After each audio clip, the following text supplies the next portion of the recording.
Welcome, night dwellers, to the night realm. I am the Night Queen, and this is Twisted Tales Live, Fiction Night, Vampire Night, Blood in the Snow.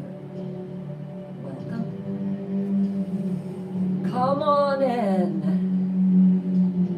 Get ready for a night of vampires.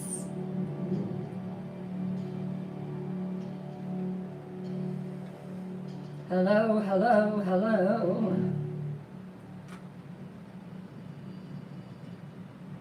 Welcome in, my beautiful night dwellers. Hello, hello, hello. Hey Jester, hello Lulu, hey Shirley, hey Melanie, hey Roby, who's ready for vampires? Hello Roby, hey Tara.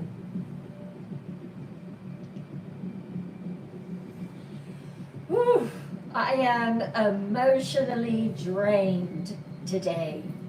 I am serious, so drained from this story. Hello, Shauna. So ready. Hello, everyone. How are you, darling? Let's go over to YouTube quickly and see what we're dealing with over there. There we are. Looking good. Where's the comments? There we are. Hey Mary. Hey Sherry. Hey Marine's daughter. Hello. Hello, lovely ladies.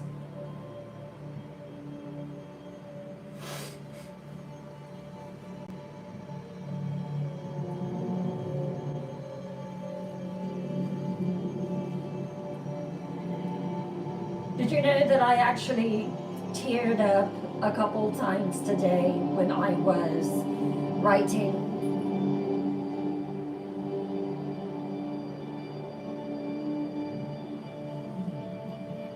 This has been such a ride, such a roller coaster ride.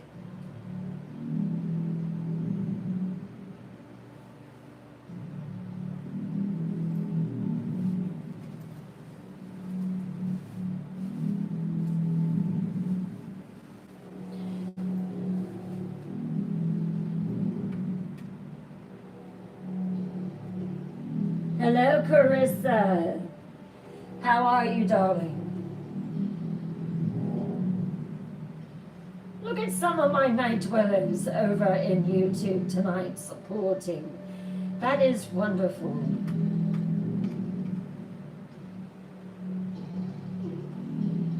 Hey, Raybab. Hello, another day. Oh, thank you. Hey, Zoe Ann.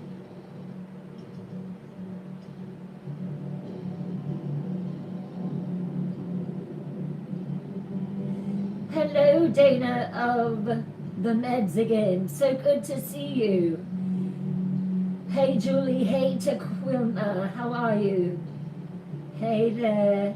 Look at Mina. Mina is alive tonight.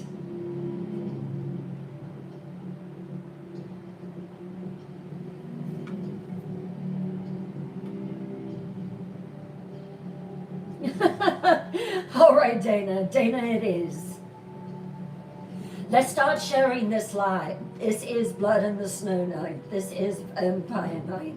You know, I would almost call this vampire fantasy, you know, because it's just got so many different elements. It's got romance. It has revenge. It has everything in it. And I am exhausted. Your nerves are shot already. Oh gosh. Hey XJ. my kindred sisters.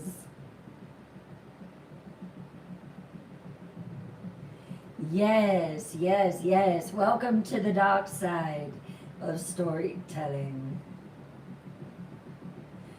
Yeah, I had to have a box of Kleenex by my desk today because I was just getting all teary-eyed. But I'm always like that. When I feel that a novel is about to come to an end, I just get very emotional, and it's not that I'm mad, but I don't want anyone to bother me. I want them to leave me alone. So I apologize to anyone that I barked at today. Oh, thank you, Dana. Thank you. Hello, Hallie. How are you? Hello, Judy. If you are just coming in and you are new here, this is your first time on Twisted Tales Live, say hello. Let me know where you're from. And welcome. This is a safe, warm, loving environment. That is what me and my night dwellers love, is to welcome you in and to make you feel safe for just a couple of hours, to help you escape from reality, to escape from life for just a little bit, and enter a world, the night realm, where stories are twisted and dark.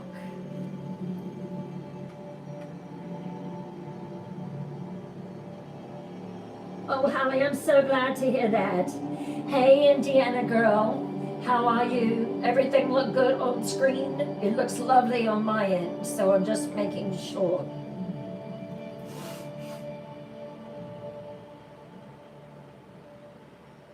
Aw, I truly do, a Marine's daughter. I really, really do. I am doing good, Carissa. Very good. So my YouTube live has been running a long time, and we are gaining many viewing hours. I did not have a chance to title last night's live as of yet, but I will tonight after the show.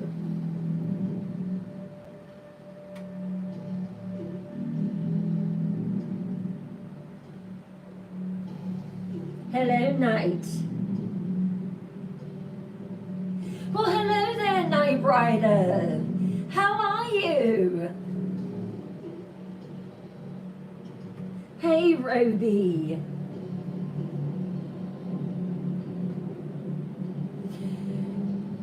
I will go ahead and say viewers' discretion is advised tonight, especially if there are any young ones in the audience. You might want to be cautious. But then they are vampires, so.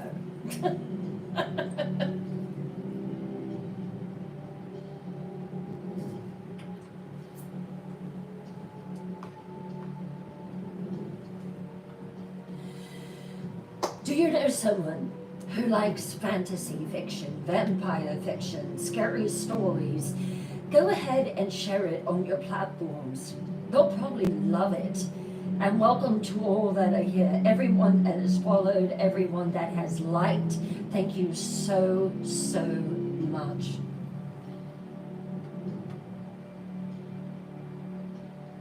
Wonderful. So good to see you again, Night Rider.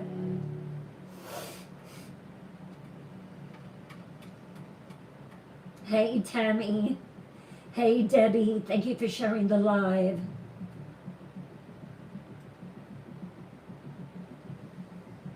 Hey, Melissa. Hey, Not Jenny. Thank you for sharing. Amy, hello. Thank you, Tara. Thank you. You know, when I first started to, when I developed the persona of the Night Queen, that was very, very different for me. And I had to watch so many different videos on how to create the Vampire Queen look. I do get into character. Hey, NB, how are you?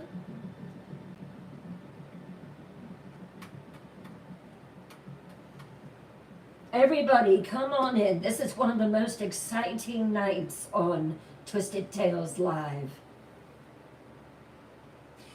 Blood in the Snow is available on YouTube. If you want to go back in and watch it from the beginning, you now can do that. It says Blood in the Snow, Part 1, the beginning.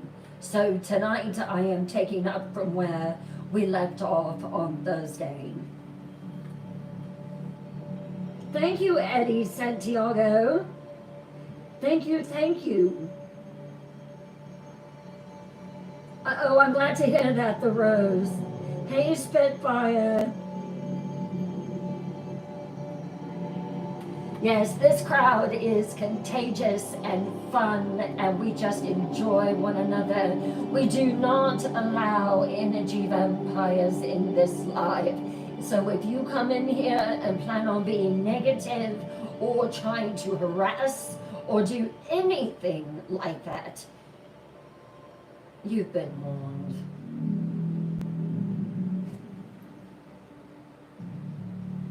Are you ready?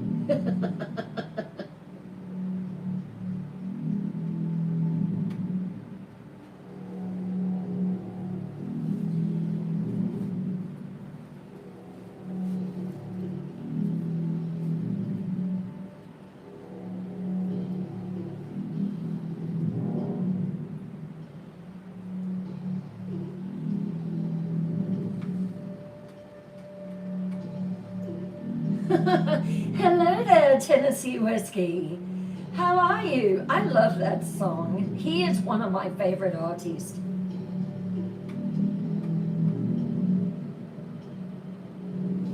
Energy vampires, bye bye. Hello, James Schwartz. How are you, my night watcher? Hello, J&M. Welcome in. Let me ask you, new people who are in here that are about to become night dwellers, do you like scary stories? You do? Well, then you have found your tribe. Welcome. You did, little cat.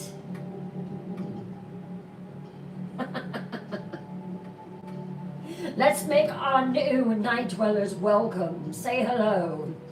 And grins. Let's see those stickers tonight. New ones are coming. They are on the way. First live goal is set.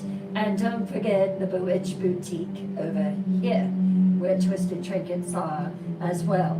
Do what the moon calls you to do. Whether it is a small twisted trinket or a large one, it's greatly appreciated and keeps these lives living. Hello, not Jenny. How are you? Hello, Jenno. I haven't seen you in a while. Hello, Karen Coleman, France. How are you, darling? Hello, Judy. Look at all of you pouring in here.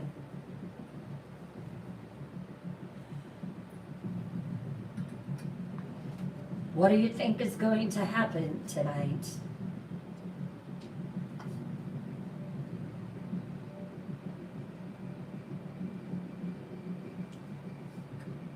I'm having to keep my voice moisturized because there's going to be some loud voices tonight.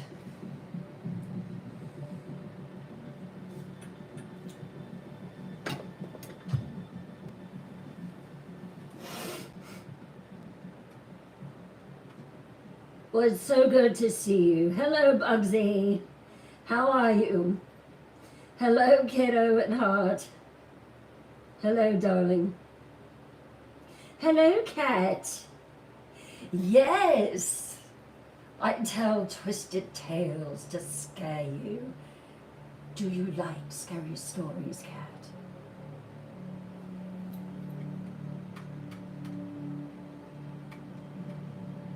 Oh no, little cat. I can't give that away. Hello, Sally Reese. How are you, darling? Oh, good, Cat. You came to the right place. If you like it, hit that follow button and the notification bell and never miss another Twisted Tales Live. And welcome.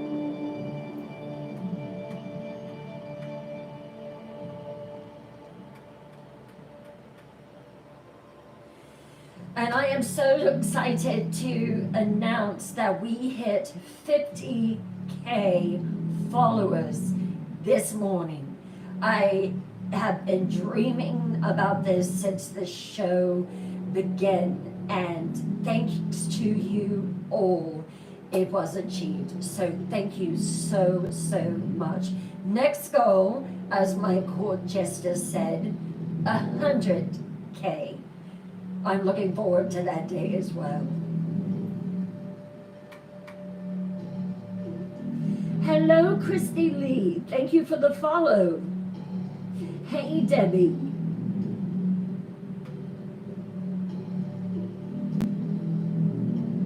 Hello, NoGo43. Thank you for the follow.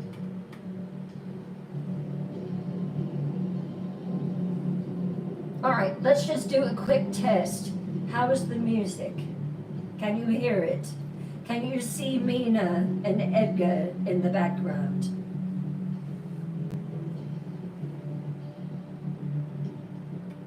Oh, thank you. Hello, Janelle.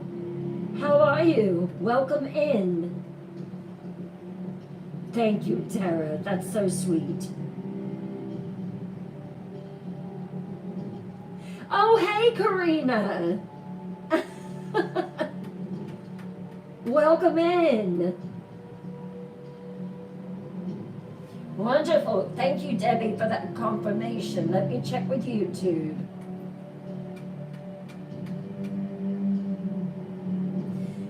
Hello, Good, Bad, and Cat. Thank you so much for that compliment. Hello, Truth Positive. I love these names. Hello, Xavier.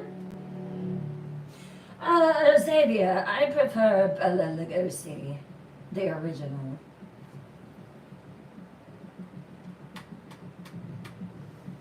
All right, everyone. I made the announcement earlier that today was a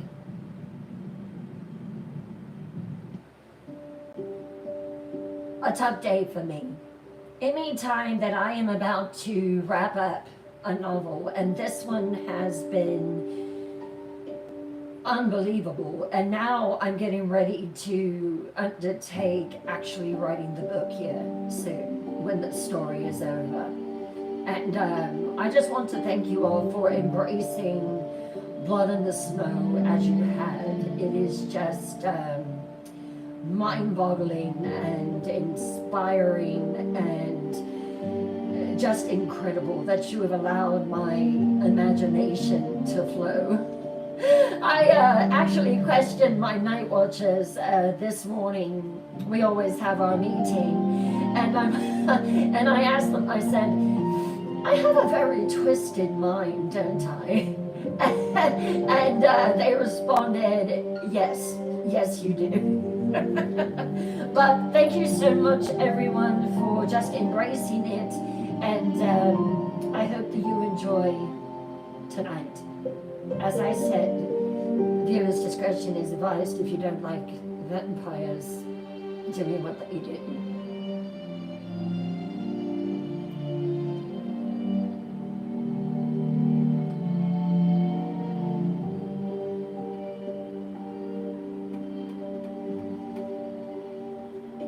Thank you, little cat. Hello, Core Jesus Kid. Always good to see you here. But first, let's get ready for Vampire Night. Lower your lights. We don't lock the doors or pull the curtains on Vampire Night. When you start thinking of Ian and Aidan and Volton and Maylor and Ella and Nera and Lilibet and Serafina, they all start to come together and you want to let them in. Grab a fan if you need it, or you might want to keep those cold chills away tonight as I go into the land of blood in the snow.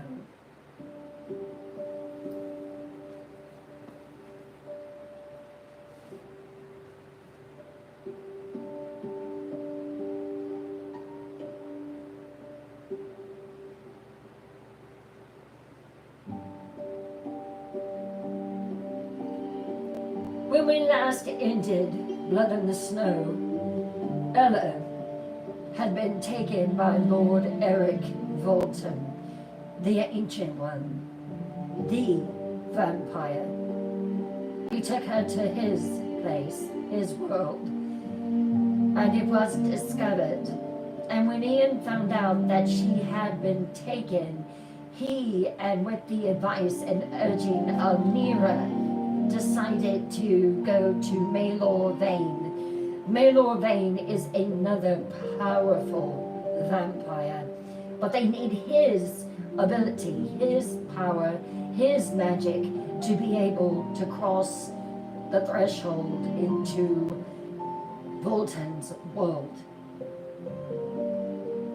And he was able to do it.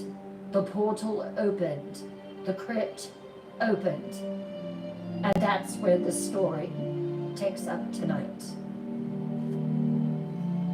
I will read, we'll take an intermission, and then I'll come back and continue reading. Enjoy.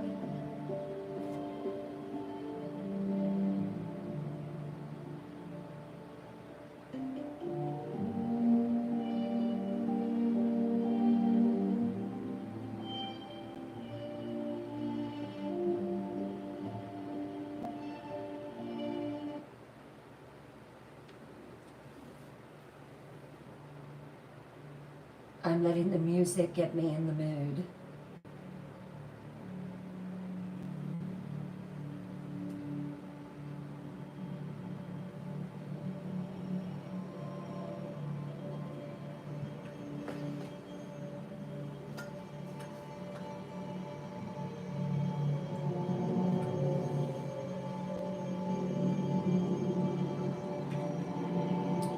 Summoning the darkness.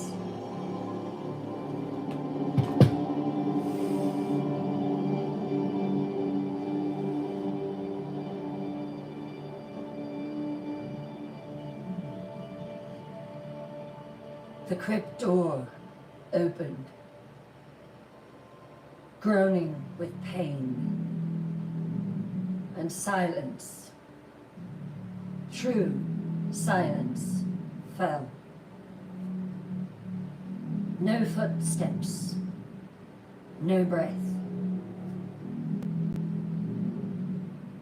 Even the fire that had lit the torches above seemed to flicker and die as Maylor Vane stepped through the stone threshold first, his white hair catching an impossible light that bled from nowhere and everywhere at once.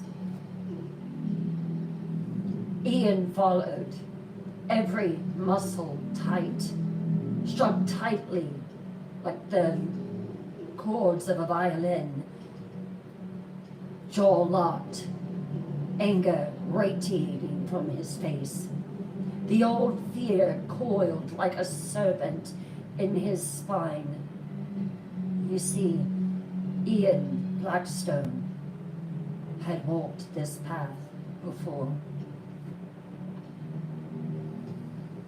Nera, the ancient witch, came last, her palms pressed together, her lips moving silently in a prayer to the gods that did not dwell in this place.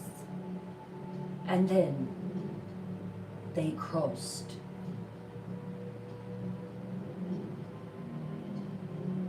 The hollow realm was not like Blackstone Manor.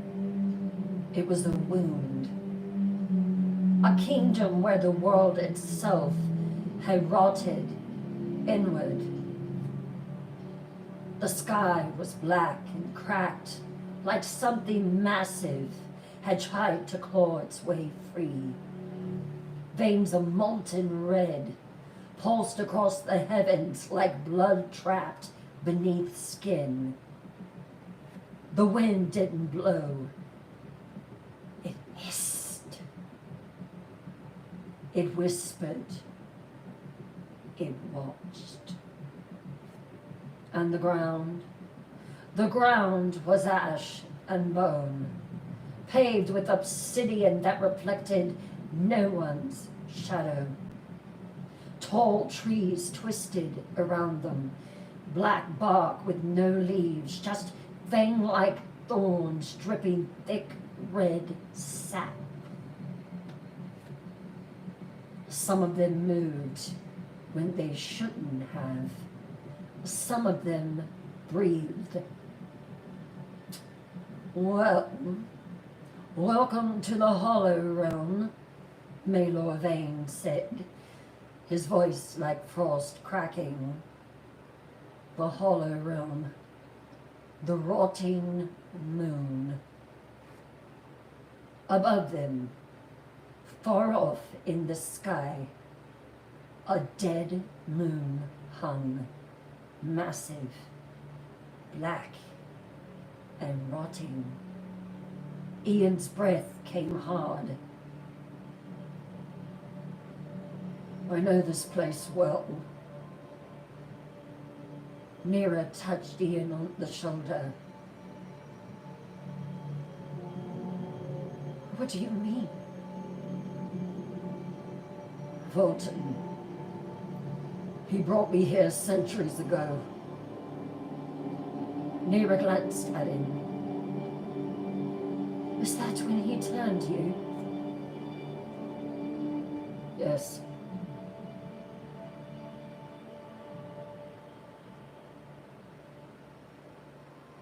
He turned me, and he tried to break me. They'd only just passed the threshold when the ground began to move beneath their feet. Not shift, but tremble. Move. The obsidian path twisted beneath their feet like a serpent, changing its spine. Stone cracked like ribs breaking under a scream. Ash rose from the soil in thick, coiling clouds. Ian pressed forward. Maelor did not flinch. He walked with hands clasped behind his back, as if the world itself were part for him. Nira gagged on the smell of the Hollow Realm, then summoned a ward of light around them, dim blue, barely holding. This land, it hates us, she said, voice shaking. Ian looked at her. His face was a mask of rage. I don't care. I'm getting through. You can turn around if you want, but I am going. Then the first creature appeared. It unfolded from a spire of bone, 8 limbs spidering out, skin like boiled parchment stretched over black veins. It had no eyes, only mouths, dozens of them. It screamed, and the screams were familiar. Ella, Ian, Nira, Maelor. Don't listen to them, Nira said. her voice shaking and trembling. It's just trying to twist us up and scare us. It mimicked their own voices perfectly. Nira choked on a sob. How does it? Don't listen, Malor said flatly, raising one pale hand. The thing lunged at him, and Malor unmade it in midair. No spell, no blade, just willed it apart. The air folded inward, and the creature crumbled into ice. But then the ground ruptured. Dozens more came crawling on all fours, some with burning rib cages for lanterns, others with no skin at all, their muscles slick and steaming.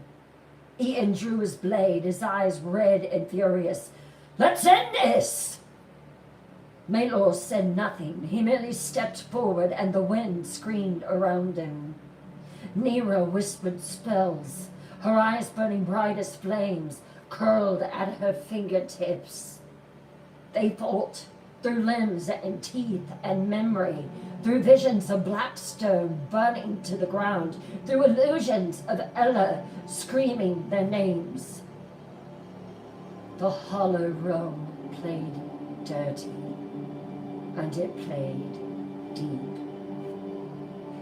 Ian was slashed across his chest, his own face carved into the claws of a creature. Nira collapsed to one knee, blood dripping from her nose. Malor, untouched, merely stepped over the bodies. Are you going to get up? We have to keep moving, he said in his arrogant, condescending way. If we don't reach her soon, Nira said, wiping the blood on her hand, she won't be alive to save. She's being held. Nira closed her eyes, and the wind began to stir, the blue light illuminating around her. What do you mean? Leave her alone. She's... Oh. Ian grabbed Nira by the shoulders and shook her hard. Tell me now! She won't be alive to save if we don't get to her soon.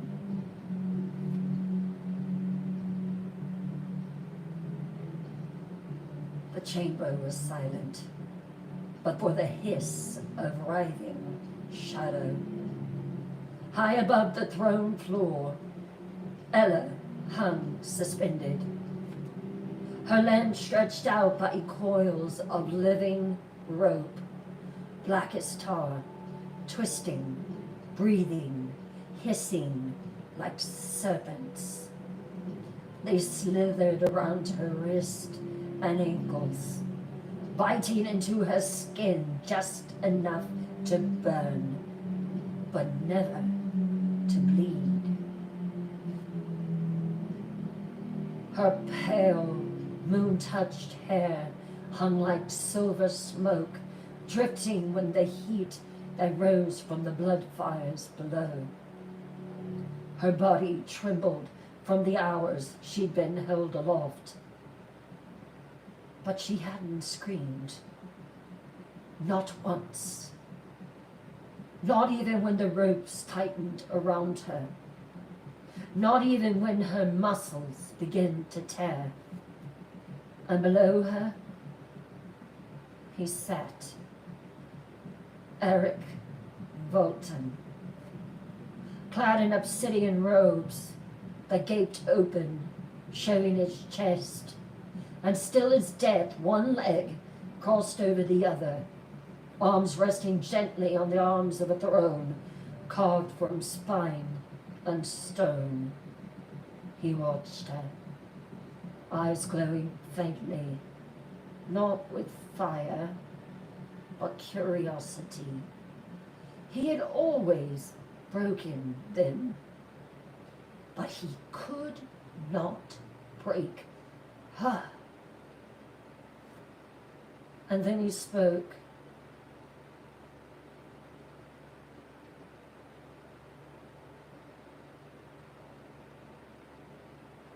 You do not bend, do you, Alaris?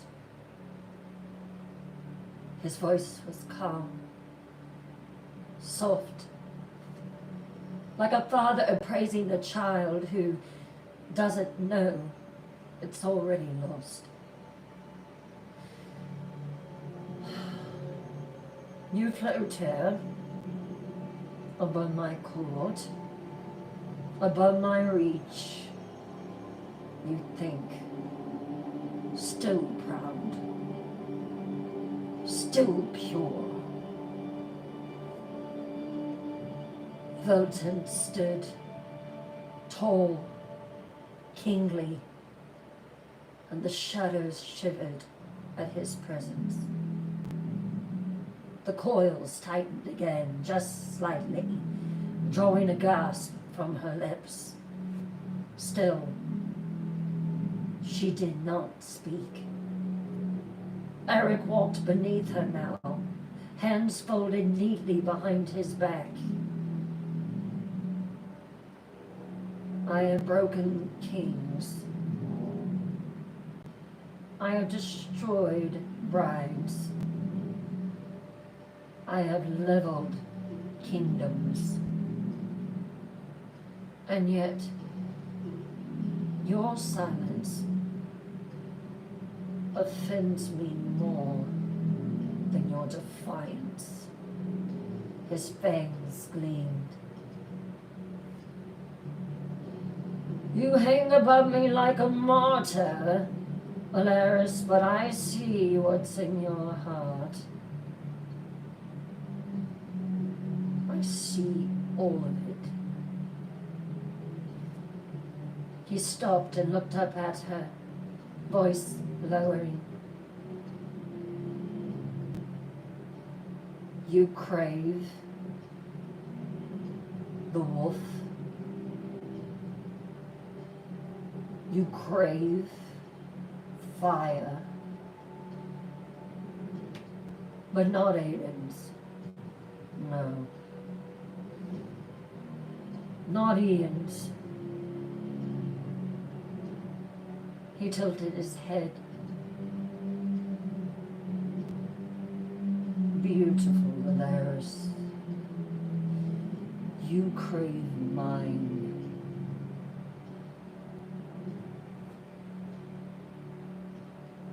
Ella jerked against the bars, finally letting a sound escape her.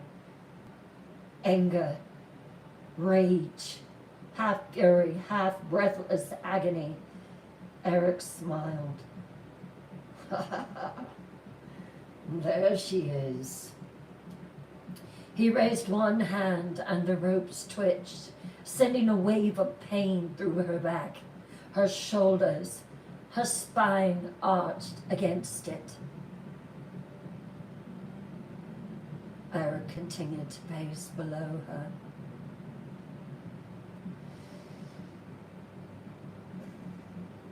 You could end this. You know what I want. You know what will loosen the ropes, Alaris. You only have to do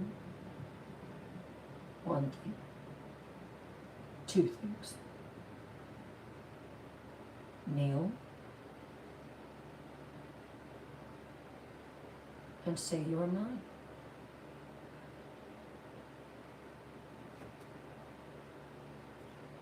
He stepped closer now, directly beneath her.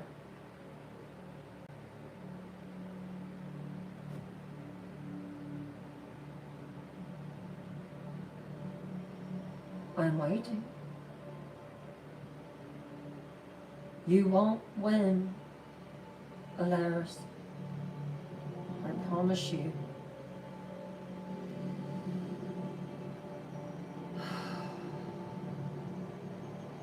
Well, you will hang there, and I will watch every second of your strength wither. All you have to do is say my name. Ella remained silent. Time meant nothing in the throne room of the hollow room. No sun, no moonrise, only the eternal pulse of the rotting sky above, and the endless hiss of shadow breathing. Alaris hung in the void, lips stretched, body aching beyond sense. Her throat was raw, her arms burned, but she did not cry. No, she thought. A black stone.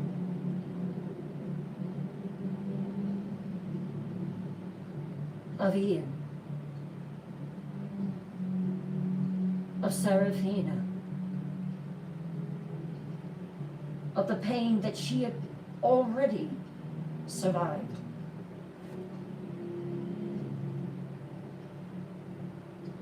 He cannot break me, she thought to herself. He cannot. And then the door groaned open. Low and slow, not with ceremony, but with hunger. Her eyes snapped downward. Her breath hitched. But no one stood in the doorway. Nothing entered. And yet, the air shifted. It grew colder, wetter, like the breath of a tomb opened too long. And then she felt it. Something brushed against her ankle. Soft, then wet,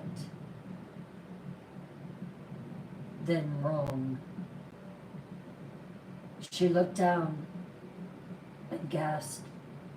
A black vapor began to curl around her legs, thick and slithering, not quite smoke, not quite flesh, and it moaned as it touched her. So warm, so red, so stubborn. She recoiled, trying to pull upward, but the coils held her fast, forcing her body to remain taut, exposed. The vapor multiplied. Tendrils slid around her calves, her thighs. Groping, they twisted around her torso, brushing her ribs, climbing higher, inch by inch by inch. They whispered to her in a chorus of nun voices. We smell it. The lashes, the bruises, the broken skin. We want to taste it. One curled against her cheek, cold and wet like a dead tongue.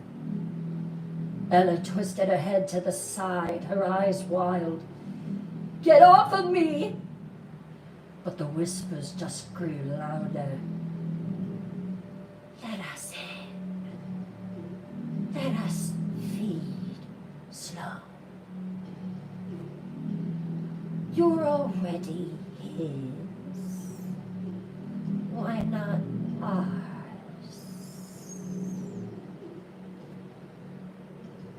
100 tiny phantom mouths exhaled across Ella's neck. Her skin crawled. The room darkened until even the throne was swallowed by shadow. Only she remained, suspended in moaning blackness as the tendrils licked her palm like nectar. He leaves you here. But we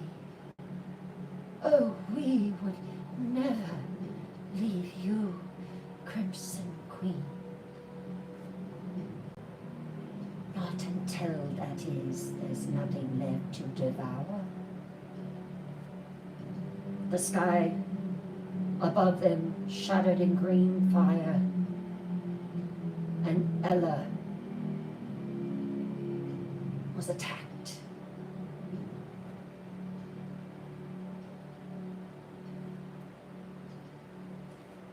The sky above Ian, Nira, and Malor shattered in green fire. Lightning cut through the rock-colored clouds like a god's blade, jagged and furious, casting the road ahead into harsh bursts of bone white and venom green. The path snaked downward now into a valley of writhing stone, the ground itself pulsing beneath their feet like a creature that resented being walked on. Ian was far ahead. His figure moved with relentless speed, cloak billowing, blade unsheathed, shoulders coiled in tension and terror. He didn't speak. He hadn't for miles. He only pressed forward as if he could outrun the thoughts that were eating him alive. She's screaming. I know she's screaming. But he's listening to it like music. Behind him, the pace slowed. Malor dropped back, his white hair trailing behind him like smoke on windless fire. And beside him was Nira. She didn't stumble. She didn't flinch at the thunder. She walked with purpose, one hand gently tracing the seagulls sewn into her cloak, the other open to the wind, as if listening to it. Malor Vane watched her, really watched. He'd seen witches before, had run some, had even loved some. But this one, there was something about her. There was a stillness in her, even the hollow realm hadn't unraveled. And he hated that he noticed it. You walk as if the earth belongs to you, witch, he said, voice smooth and amused, even when it's trying to bite your feet. Nira didn't look at him. She stared straight ahead. Maybe it does. He smiled faintly. Charming. She didn't return it. Malor Vane, we need your help in rescuing Ella, but let me assure you of one thing. Your tone might work on blood maidens and sycophants, she murmured. but not on me, and walked ahead of him. Maylor's grin sharpened. Ah, so there's fire beneath the flowers? Tell me which. Do you always spit at shadows? She turned her head slowly to face him, her eyes glowing faintly within a light. Only when they pretend to be men. Maylor Vane. The wind howled between them. Lightning struck again, green and terrible. Maylor chuckled, low, surprised. You're not like the others. What is your name? Nira?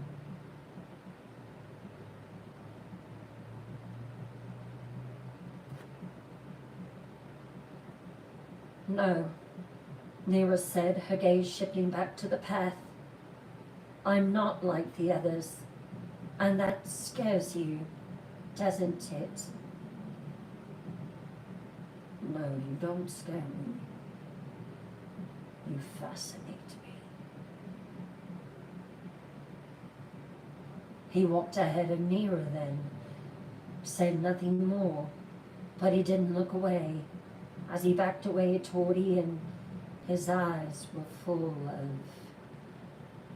awareness. Ahead of them, Ian crested a ridge and stopped, frozen in place. His silhouette braced against the wind, his voice rasping with dread. No! Nira and Maylor rushed to catch up. When they reached the rise, they saw it. In the distance, atop the bleeding cliffs of the hollow Rhone, Volton's castle. And above it, a flicker of something silver suspended, unmoving. Nira covered her mouth. Maylor narrowed his eyes. Ian fell to his knees. He's got her. He's torturing her. It was Ella's light, seeping out of her as the creatures sucked her blood. They came to the edge of the cliff just as the wind died. The path of broken obsidian led them to a cliff that dropped off into madness. And there he was. Ian's eyes widened, as did Nira and Maylor's. Before them was the Verilok, a sea that remembers. It breathed, not like water, but like lungs. The surface rose and fell, crashing waves heavied and churned, not from tide, but from what lay beneath the surface. It wasn't black, it wasn't blue, it was red, and it was veined, as if it had veins of its own. Flesh-colored waves slapped against the jagged shoreline, sending up hissing clouds of steam that smelled of sulfur and wet bone. Maylor stopped first. His face, usually so unreadable, twitched. Ian stared with a stone face. This wasn't here before, he said hoarsely. I would have remembered this. His eyes locked onto the undulating, disgusting mass of the sea. Volton took me by air. Through the cliffs, there was no sea. Maylor spoke, low and measured. The hollow realm changes when it wants. Lord Blackstone, He makes no punishments. Mira stepped forward and trembled. It's not water, she whispered. It's flesh. It's blood, it's bone. It's magic gone terribly wrong. The three stood in silence as the wind picked up again, and across the sea's surface, something vast and skeletal breached, and sank again into the waves, too fast to truly see. Ian's hands clenched into fists. We're wasting time! She's still up there! Can you see her, Nira? Can you see what's going on? She closed her eyes.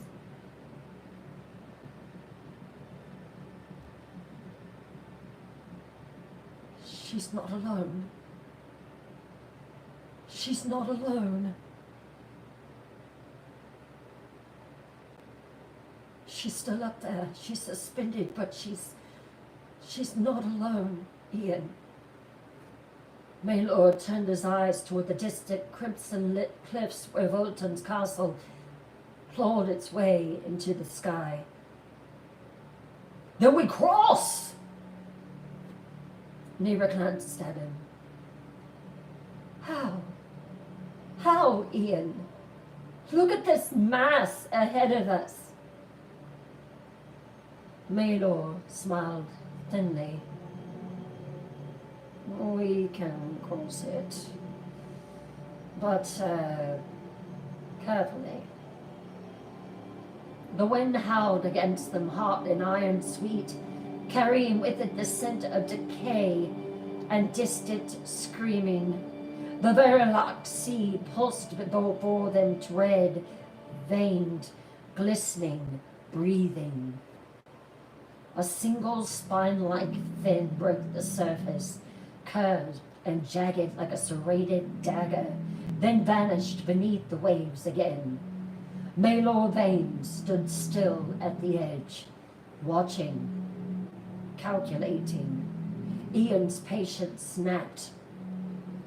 I hate to interrupt your brooding silence, Maylor, he spat, pacing behind him like a caged wolf. But time is devouring her. You stand there like you're admiring the view, like you're getting ready to write a poem, while she hangs there. He pointed toward the distant cliffs where Volton's black castle clung like rot to the cliffs. You're the almighty lord of the north, aren't you? So do something. Maylor didn't turn. He didn't flinch. His white hair lifted in the wind, cloak rippling behind him like the shadow of wings. Ian's hands clenched into fist, voice rising. You're the... Ian! Stop! Nira stepped in between them, placing a hand to Ian's chest. His eyes found hers, calm, grounding. Maylor is devising a plan, she said softly, but firm. I know that your heart is screaming right now, Ian. So is mine. She's my friend. But we have to keep level heads here. If we make a wrong move out there, if we fall into that thing... She noticed her voice was rising. I lowered it. She glanced at the sea. A wave rose and curled toward them, only to pull back like it had changed its mind.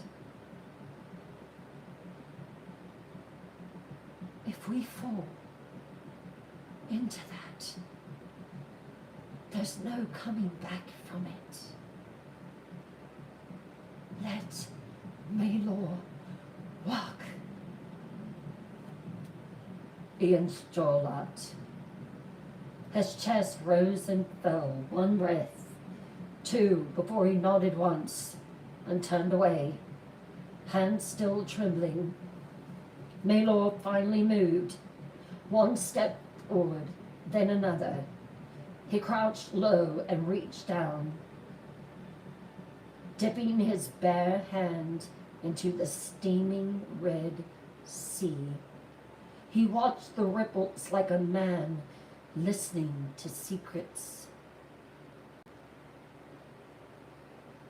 "It isn't a question of crossing," he murmured. "It's a question of not being eaten." He rose again.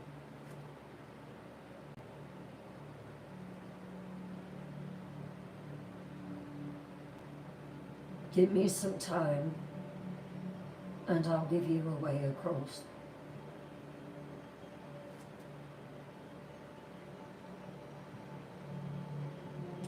"We will take an intermission here.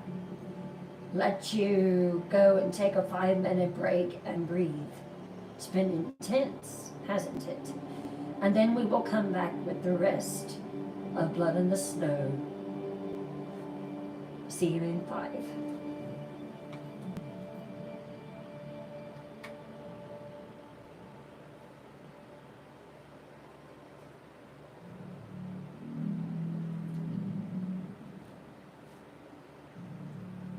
So what are you thinking so far? Hey Kimber, how are you?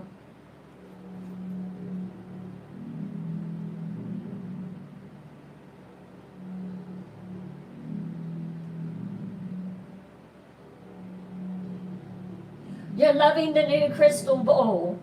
Oh good, I'm so glad to hear it.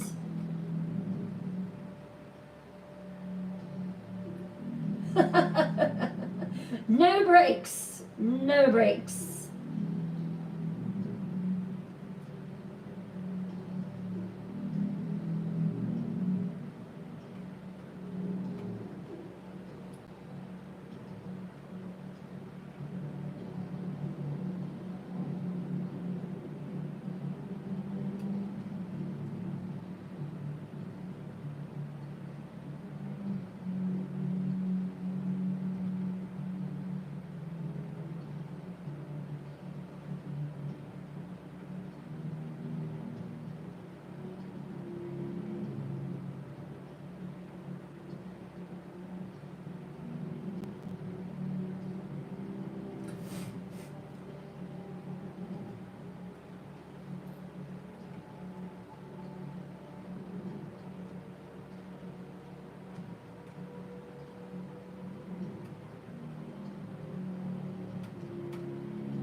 How's it going over there in YouTube land? Hello, Elaine. I'm so glad that y'all are splitting, and some of you are going to YouTube and some of you are staying in TikTok.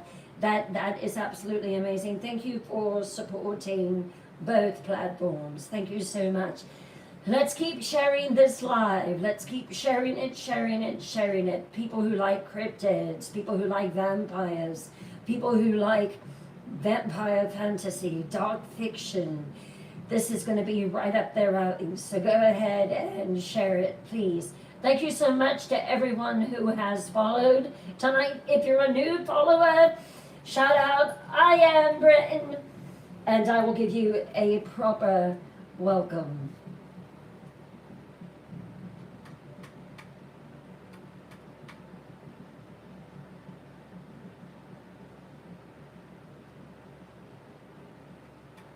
Oh, you like Cherry Hill, True Positive.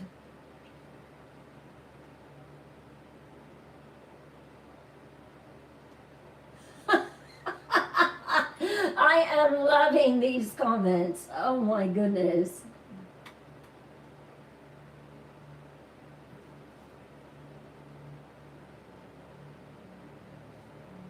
Hello, Lily Sapora. Thank you for sharing the live.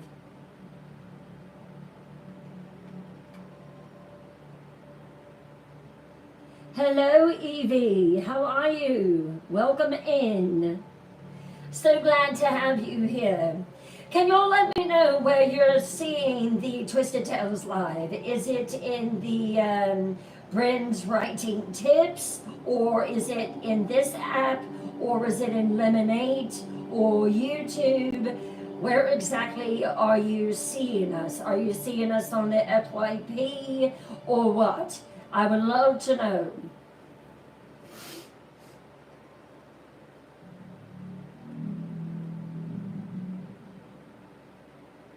Thank you, Lalu. Thank you.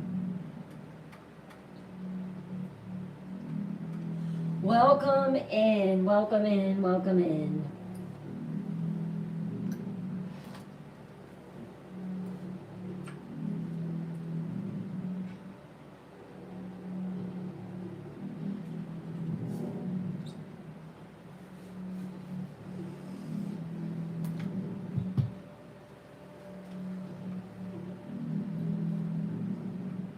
Wonderful, Kim.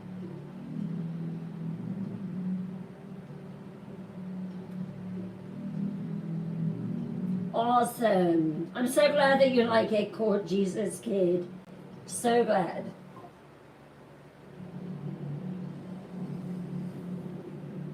$3 minutes.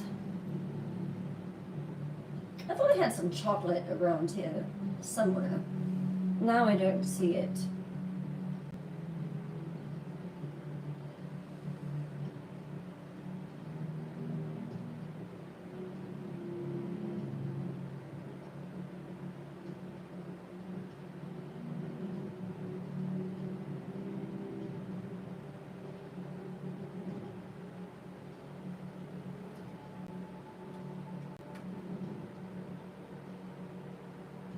Oh, don't do that to me, XJ. That is wrong. Now I'm going to be picturing you sitting there eating chocolate. I know that I had some here. I need chocolate. Stat.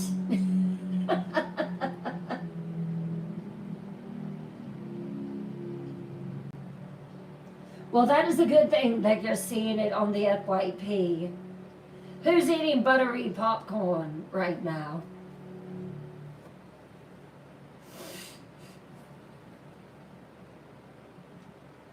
Absolutely. Right now, I am craving milk chocolate with almonds. Like, I can taste it so bad. Oh, I love sweet and salty popcorn. Edgar got it. You stole it, didn't you, Edgar? Speaking of, where is he?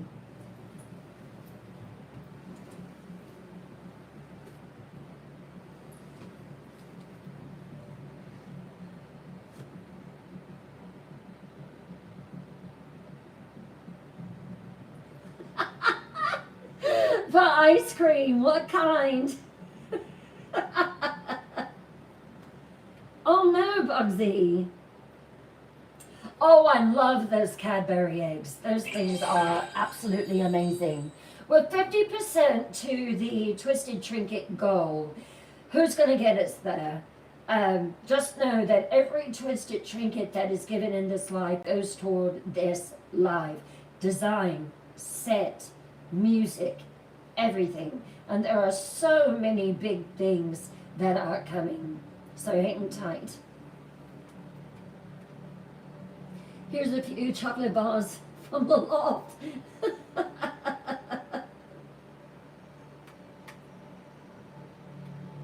Oh my gosh. Swiss chocolate. Yes. What is that one that starts with a T? Telebarone or something. I forget what it is. Roby, you haven't had dinner yet. Am I the only one eating ramen noodles? I love ramen noodles, James. I do. I heavily season them and I love them. That's it. Toblerone. Yeah, that is it.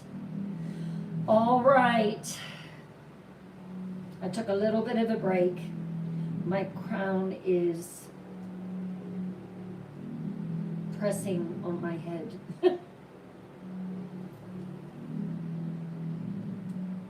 Baked fish and potatoes. That sounds amazing.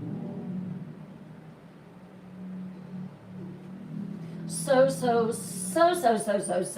appreciated. We need 5 more. 5 more twisted trinkets. And then also is the Brent's Bewitched Boutique. And you can go in there and look at the twisted trinkets in there as well. Oh, shrimp flavor ramen. I'm going to be so hungry when this show is over.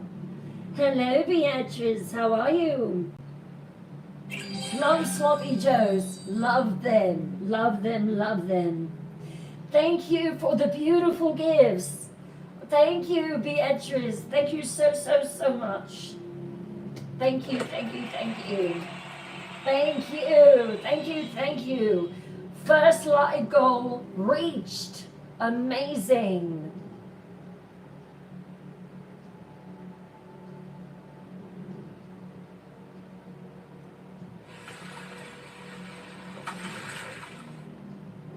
Love it. Thank you so much.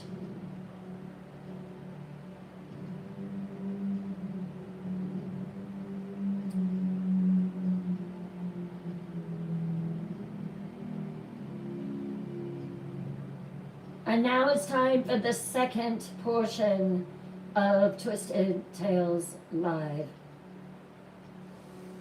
I warned you, viewers' discretion was advised. Did I not? Thank you so much. Thank you. Thank you all, you wonderfully beautiful night dwellers. Wasn't that stunning? That was absolutely lovely.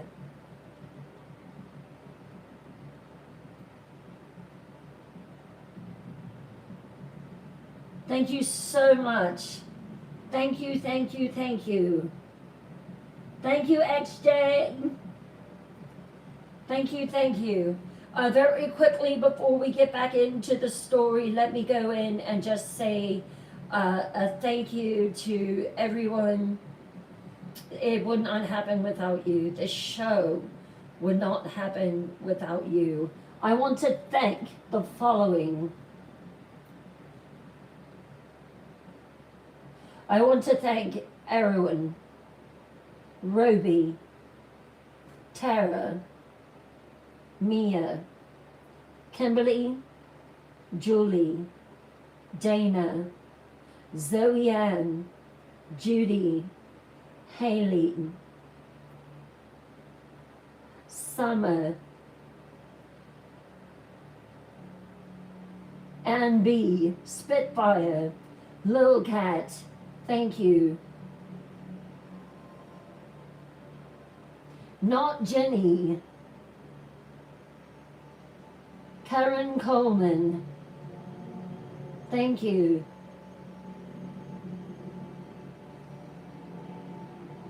V, thank you. Evie, thank you. Cindy, I never seen Cindy spelled like that. That's lovely. Jim Rocks, hello darling. Designer Peg, hello. XJ, thank you. A Marine's Daughter, thank you. James Michael Curtis, thank you. Cressy, thank you. Ohio Girl, thank you. Judy Willis, Lalou, thank you. Julie, thank you. Marilyn, thank you. My goodness, Pamela, thank you. Beatrice, thank you. XJ, thank you for the beautiful whale diving, darling. That was absolutely gorgeous. Thank you for the space dog. Thank you. Let's see. Carissa, thank you so much. So appreciate it. The fireworks was absolutely gorgeous. Hello, Acid TV. All right, here we go.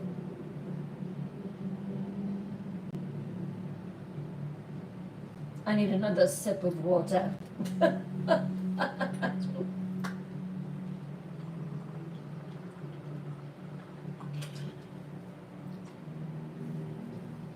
What does everybody think of Mina being alive and magical tonight?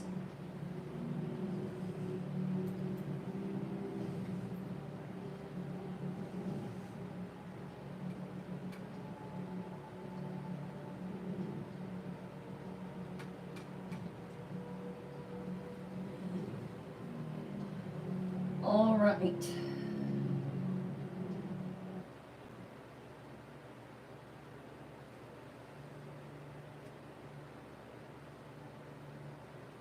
Who's ready for the second half? Let me see it in the comments. I'm ready, Bryn.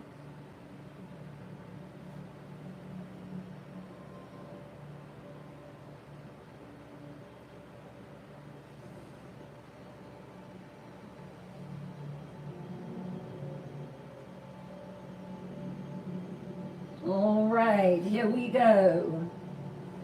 If you are new and just coming into the live, you have stepped into the night realm, and you are among the night dwellers, and I am the night queen, and I am twisting yet another tale.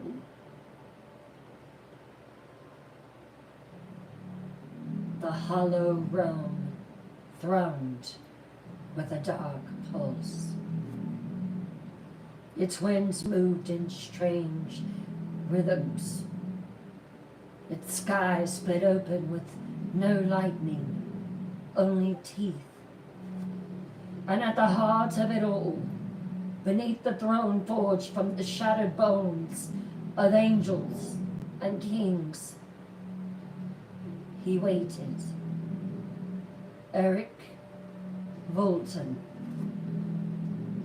He stood at the center of the chamber, not made for life, but for death. The floor cracked with old magic. The walls wept blood in thin, glistening veins. He stood motionless, but his eyes burned, because he saw, not through windows, not through mirrors, but through the realm itself. The hollow realm was him, and it whispered its warnings now. He saw them. 3 shadows standing at the edge of the sea. Ian, Nira, and Eric blinked.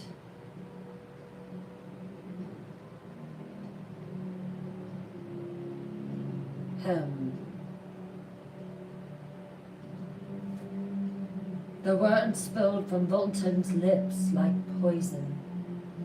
His jaw twitched, a smile almost forming, then breaking with rage, his fangs protruding. Maelor Vane. He said it like a slur, like a scar that never faded. He raised one hand and dragged it through the air, and before him bloomed a vision carved in red light and bone, the edge of the Verilok Sea. Maelor crouching, dipping his pale hand into his waters, uninvited, unwelcomed, unbroken. Volton's face remained calm, but his nostrils flared slightly.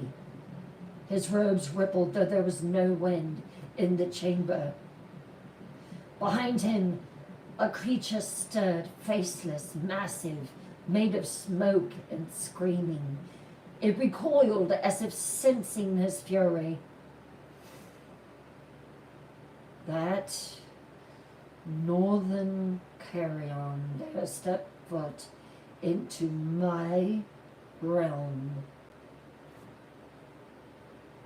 He stepped forward, slow and precise,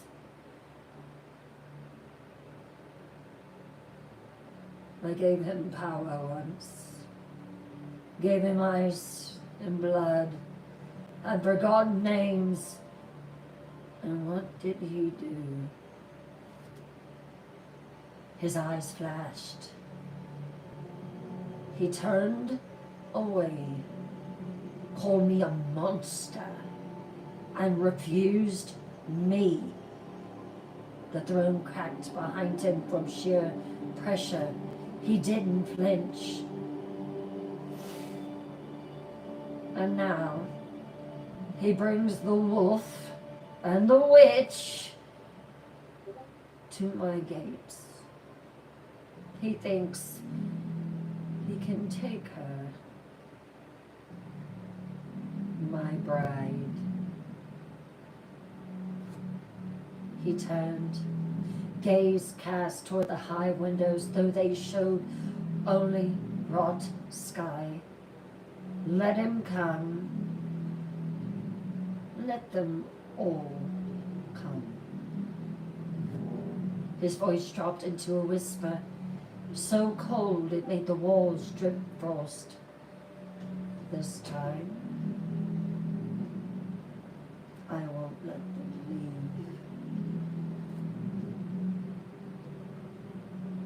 Her body hung like a marionette, abandoned. Limbs limp, skin slick with sweat and blood. Head drooped forward, hair clinging in silver strands to her face. The coils still held her aloft, but barely. She didn't know how long she'd been up there. Time didn't breathe in the hollow realm. It bled. Below her, like insects gorging on a flower, they fed. Volton's spawn, his select. It had no eyes, no mouths. Soft, wet, what appeared to be mouths pressed to her wrist, her throat, the inside of her elbow. They sucked gently, reverently, as if tasting her despair. One licked from her collarbone and whispered, "So sweet now, when the strength is gone." Ella didn't cry, but she drifted. I don't want to feel anymore. Let me fade. Just let me be. The doors to the throne room blew open, not in rage, not in haste, but in power. A wind swept through the chamber, cold and cruel. It pushed the shadows flat to the floor. And there, emerging from the dark, he came, Eric Volton, tall, composed, his long black cloak flowing behind him like smoke from a funeral pyre. He stopped at the edge of the feeding circle and smiled. So hungry, aren't they, Alaris? He whispered. My beautiful little hounds. The creatures hissed, nuzzling closer to her pale flesh. Eric stepped forward, then floated upward, graceful, effortless, like death walking on air. He rose until he hovered face to face with her sagging form. Her blue eyes flooded, heavy, clouded, still fighting. Eric got right in her face. He took his hand and propped it under her chin, raising her face to him.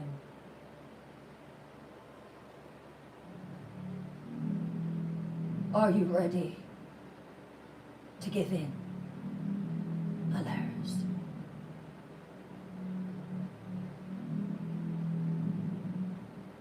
He surveyed what his creatures had did to her.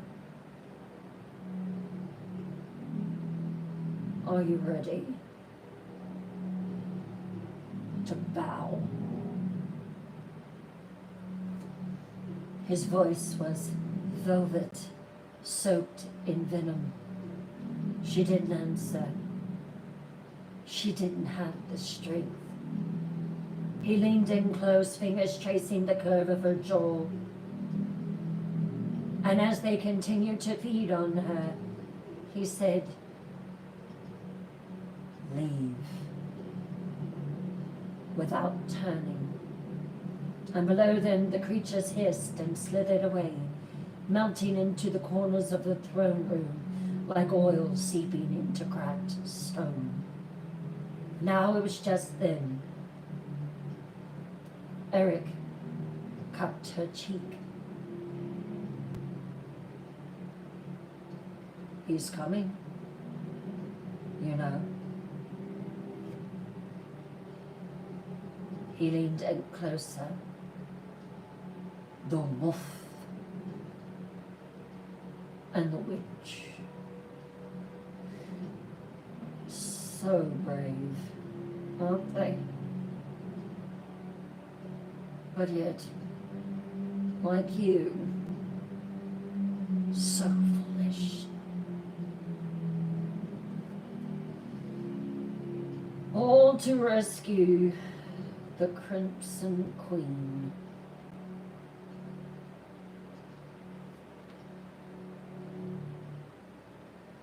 The name sliced into Ella's chest like a blade. Her eyes dim and bruised, widened.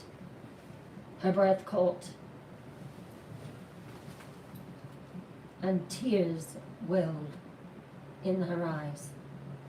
Something that had not happened since she was human. Just one. It slipped down her cheek and fell into nothing. And he saw it. Of course he did. And he laughed. Soft, mocking. Oh! Are those tears for me?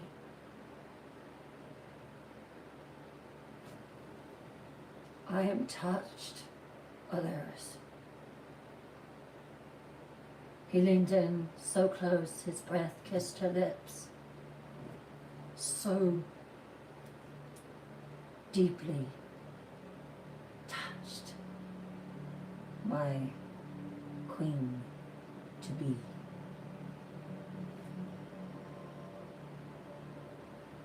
The Verloc sea roared beneath them, a pulsing, bleeding mass of living red, steaming where it met the black rocks. The sky cracked open again, lightning flashing, sickly green across the bone peaks, casting Ian's silhouette like a war statue carved from fury. But behind him, Maelor Vane knelt. He had shed his long coat, letting it fall like a dark banner behind him. The veins in his pearl hands had begun to glow, faint blue, like frost under glass. Nera stood nearby, watching with quiet awe. She knew that Maelor Vane was a powerful vampire, but nothing like this. What's he doing? Ian muttered, pacing like a caged beast. Nera didn't answer at first. You could feel it. The magic changing. Not rising, but sinking, like the sea itself was being stilled by fear. Maylor's lips moved in a language older than vampires, something that predated blood. The wind pulled back, the cliff beneath them groaned, and then the sea shuddered.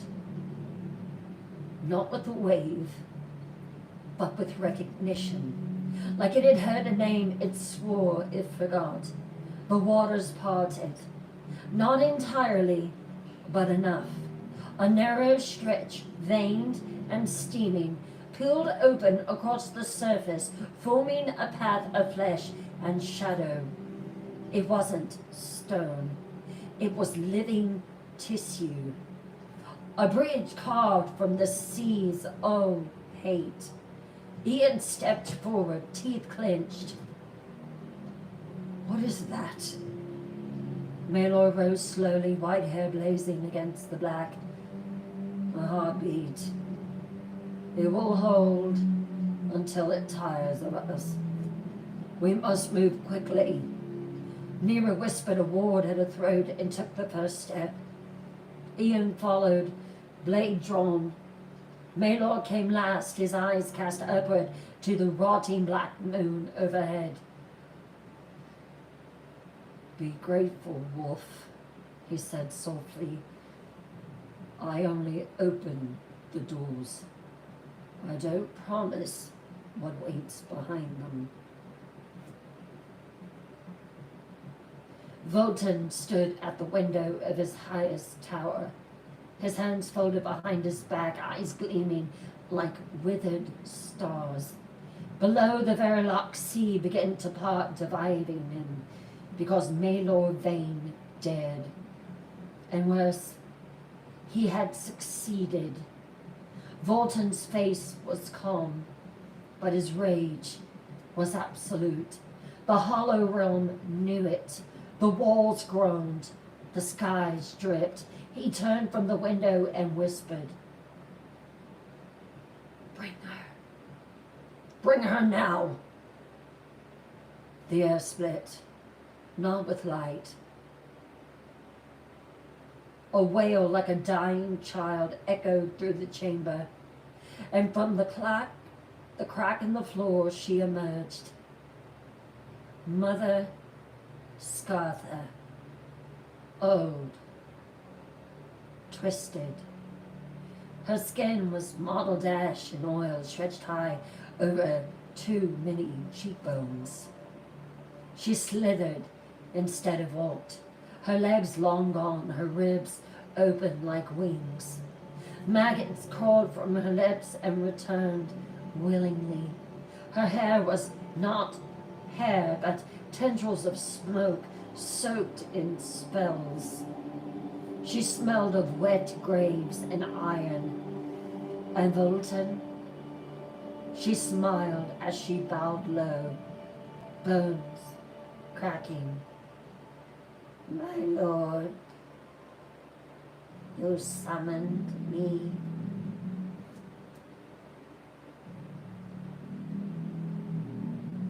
The northern mongrel dares to split my sea, Volton said, voice a whisper of knives. I want them drowned in their own blood before they reach the halfway point. Can you grant me this, Scartha? The witch's black tongue slithered between what was left of her teeth. I can, and I will. She turned her head toward the direction of the crossing, her mouth opened too wide. She spoke no words, but the sea heard, and it howled. The bridge pulsed beneath their feet, soft, veined, alive. Ian moved fast. Nero followed, breathing spells with every step. Behind them, Maylor, calm, cold, but listening, watching. The Verilok sea hissed, and then it growled. The water's surface began to churn, slow at first, Then violently, the bridge quaked, the red flesh cracked. Ian turned, his eyes wide. What's happening? Nira staggered as the wind howled from beneath. Something's trying to take it back, to take us. And Maylor's head lifted sharply. He felt her. Scartha. The name passed through his teeth like venom made solid. Volton sent the crone! The sky cracked open, not with light, but with shadows.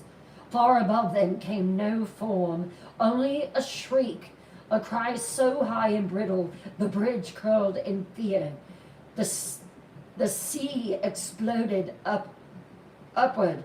Pillars of blood-slicked tendrils whipped toward them, aimed to pull them under. Ian swung his blade, slicing one in half. It screamed like a mother mourning her child. Nira cast a ward, but it shattered before it even left her palm. She's unraveling my magic, she said. Mela stepped forward now, his eyes glowing ice white. He raised both hands. The air turned frigid. The sea frothed in confusion. He spoke her name again, louder. Scartha! The storm paused. The sea flinched. And then, from the churning horizon, something rose. A silhouette, dripping with rot and tangled with smoke. Scartha, cloaked in a shroud of crows. She stood on the waves like a god, rejected by death, and laughed. Maylor bared his fangs. You shouldn't have awoken. Scartha's voice was wet bone on silk. And you shouldn't have come. And then they unleashed. Maylor's cast forward a blast of ancient frost, turning part of the sea to glacial crystal. Scartha shrieked and shattered it with a word older than sound. Torrents of blood water whipped skyward, forming serpents that lunged for Nira and Ian. Maylor met them with walls of jagged ice. The bridge groaned beneath them. Keep moving! Maylor barked, his voice suddenly sharp, demanding, I'll hold her back!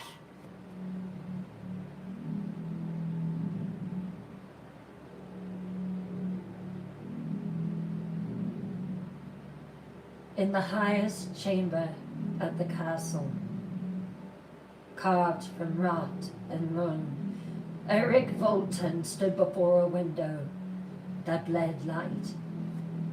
The stone itself wept, the air trembled, and still he stood, perfectly still. One hand rested on the back of his throne. The other clutched a glass orb, inside of which the storm danced. He watched. Through the orb he saw the Verilok Sea. He saw the tendrils, the frost, the collision of power. And Maylor, standing on the bridge like a prince carved from death, holding back Scartha's fury. Volton's jaw flexed. His lips curled into displeasure. She's failing. He turned slowly, the orb glowing darker now in his hand. A gust of rotten air swept through the chamber, bringing with it a stench of grave moss and burnt marrow. Scartha appeared beside him, not in flesh, but as a shroud of smoke, her form flickering and screaming. My lord, she rasped, he is stronger than before. The witch supports him, the wolf pushes. Volton turned to face her full, his face carved from disappointment and disdain. You disappoint me, Scartha. She shuddered. The walls around her darkened. He pulls from the old well, my lord, the one you never closed. It is not just blood in him now. It is vengeance. Volton steps forward, his presence crushing. The news mine. Scartha faltered. My lord? He thrust the orb into her chest. It did not break, it sank right into her sternum. Her eyes rolled back, her limbs stiffened, and then she screamed. The scream split the castle in half. The torches died. The sky shrieked. The hollow realm shivered in submission. Volton stood above her as she writhed in midair. No more games, old crone. His voice lowered to a whisper. End them. The bridge quaked underfoot. It pulsed like a throat struggling to swallow them. Red-veined flesh, once solid beneath Maelor's spell, now curved inward like it was sick of bearing them. Above them, Scartha hovered, no longer a witch, but a puppet of Volton. Her body hung broken and stretched, arms twisted back unnaturally, her eyes two sockets of black fire. His power surged through her like possession. His power surged. The sea roared with her voice, and the wind screamed with Volton's. You will not cross! The bridge reared back like a beast in agony. The sea exploded in waves of gore and shadow, lashing upward to strike them down. Maelor didn't move, not yet. His eyes were closed, his lips moved in silence. Frost began to spread from his boots outward across the bridge in veins of icy rebellion.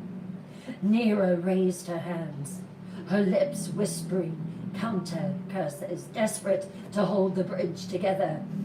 And Ian had his blade drawn, knuckles white, eyes locked, not on Scartha, but on the castle, on the spires above, where Ella waited. And he thought, still alive. Please, let her still be alive. He turned to Maelor, rage trembling in his jaw. Do something. Maelor opened his eyes. They glowed white as death. She was once older than Israel. Now she's a mouthpiece, a corpse with strings. His hand lifted and the wind froze. The sea paused. She is not the threat, Ian. He is. Scartha let out a choked howl, and from her twisted mouth a curse flew. It struck the bridge. It shattered a chunk of it beneath Nera's feet. She screamed as she fell, and Ian caught her by the wrist, dragging her back onto the edge. I've got you, he growled, hoisting her up. The sea reached again, and finally Maelor moved. He raised one arm high. From the sky, a spear of black ice fell, forged from northern storms, an old vengeance, the prince of the north. It pierced the sea, and the sea shrank, not gone, but wounded. Scartha reeled back, hissing in fury, and Maelor stepped forward onto the bridge's highest point. Go, he hissed to Ian and Nia. Run! Now! Ian didn't argue. He pulled Nera with him. They ran across a bridge that shook and moaned, past tendrils still grasping for ankles, past a spell-racked sky that bled green. Behind them, Maelor turned to face Scartha's burning shadow. Tell him I'm coming for him, and that when I get there, his lips curled into a smile as the wind howled around him. He'll wish he stayed buried.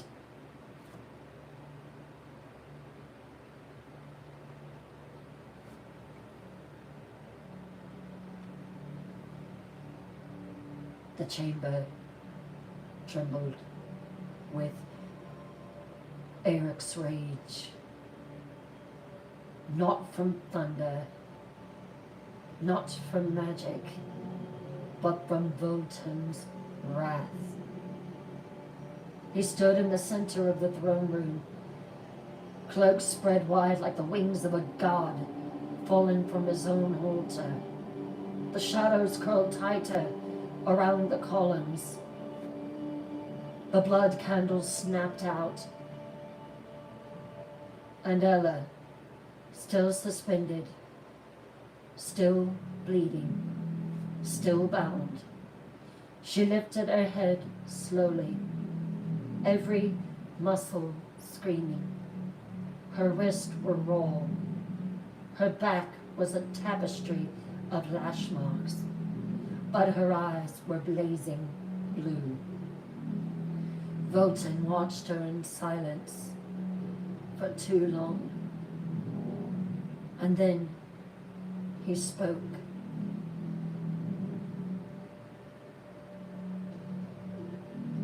They killed her.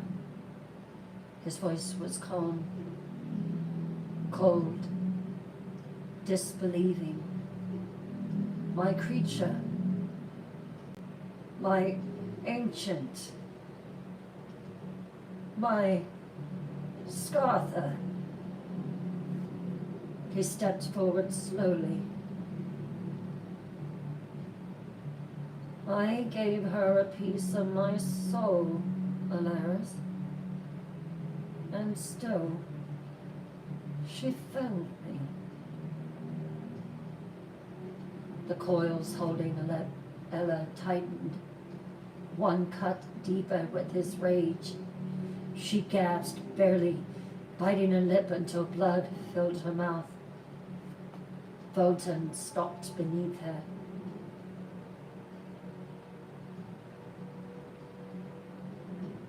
This is all your fault, you know. His fangs showed. You brought them here. You pulled them in. You. His voice cracked, only slightly, as shadows curled from his hands and coiled around her throat, not to strangle, to remind.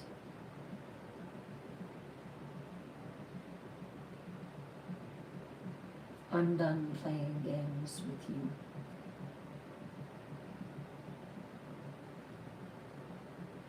You will bow, or you will die. Ella trembled. Her head dropped again. Blood rolled down her neck, her arms. Her hair stuck to her face like silk. Then she opened her mouth.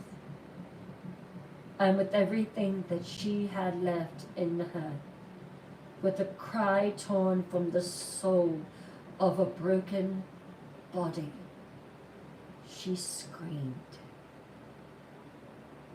Ian! The chamber echoed. The walls cracked. The blood candles flared blue and then died. And miles away across the flesh of the Verloc Sea and through the howling maw of the hollow realm, Ian stumbled. His eyes widened. His blade fell from his hand. He fell to his knees. Ella! Nira gasped. You heard it. Ian didn't answer. He ran.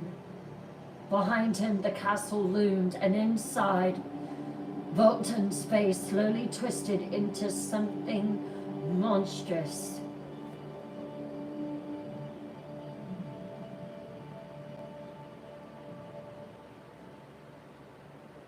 So be it. The throne room stilled for one breath, just one, and then Volton's head tilted. His lips curled, not in a smile, but in an animal's burying of teeth. She calls for him. His voice was soft, too soft. And then he roared, not with sound, but with power. The air split like glass under thunder. The stone beneath his feet cracked. The columns groaned, and above him, the writhing black coils snapped. Ella plummeted 30 feet. She didn't scream. Her body hit the stone floor with a sickening crack. Air fled her lungs. She rolled onto her side, coughing, gasping. One arm twisted beneath her. Blood soaked the stone around her like a halo made of war. She groaned, trying to push herself up, but her arms trembled. They failed. Footsteps approached her, slow, measured. Volton crossed the floor like a shadow sliding down a blade. He stood over her, eyes glowing with hatred. Then he reached down, fisted her blood-matted hair in one hand, and yanked her off the ground. Her scream was choked, low, and wretched. She dangled now, face to face with him, broken, bleeding, but still unbowed. And Volton smiled in her face. That old cruel smile that said, I could destroy you slowly enough to savor it all.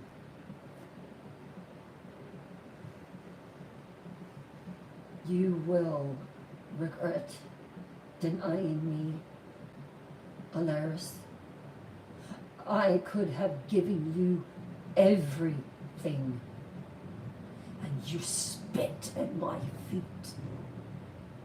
His voice was grave, deep. You and your wolf. Her breath came ragged, blood dripping from her lips onto his fingers, but her eyes, they burned.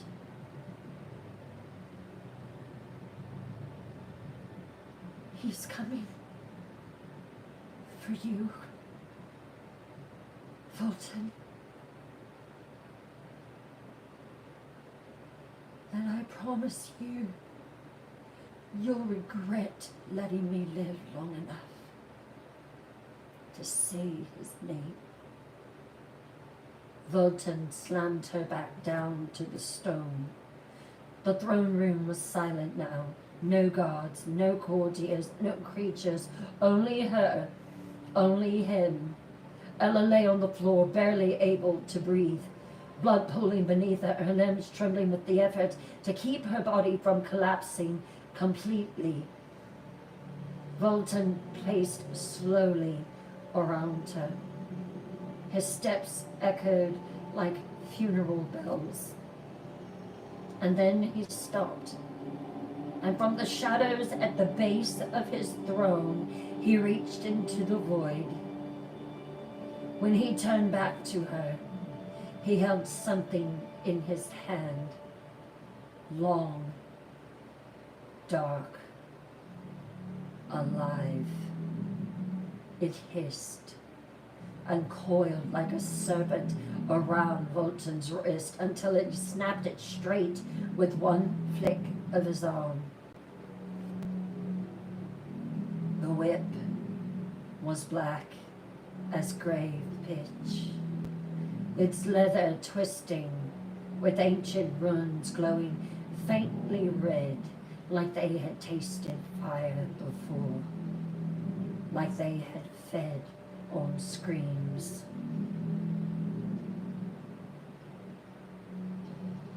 He toyed with her, walking around her.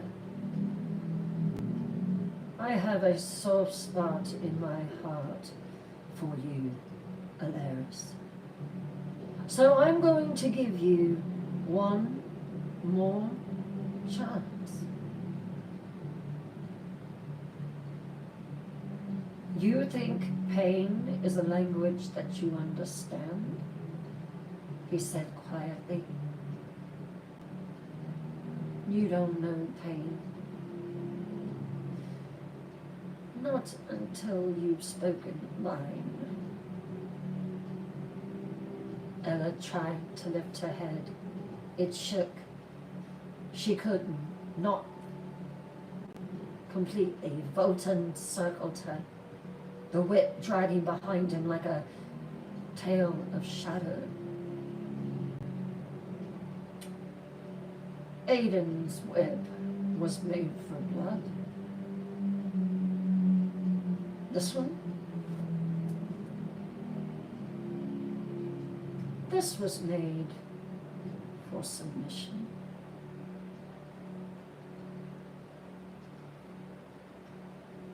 Now, get on your knees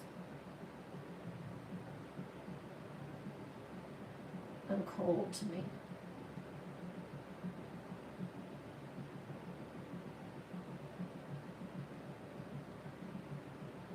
Ella remained still.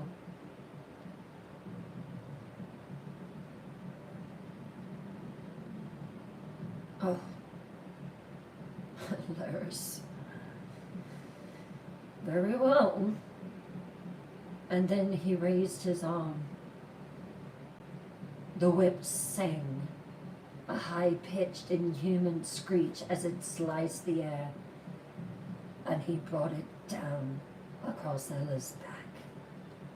It lashed across her back with a crack that echoed through the chamber like a scream made flesh. Ella arched, not from choice, but because her body had no choice. She didn't scream, not yet. Volton smiled. How many was it that Aiden delivered? We have to at least go beyond what he did. I tell you what, we'll start with 10, and we'll see if you've changed your mind by then.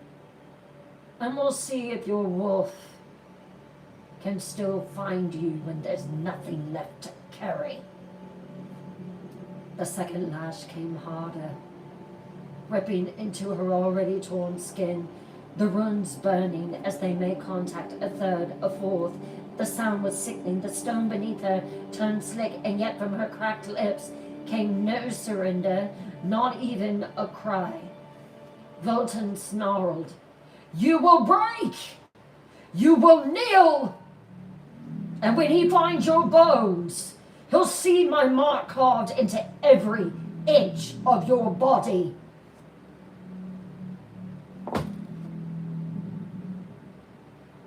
Ian stood before the gates of Volton's castle, breath heaving, hands clenched, eyes glowing red with rage.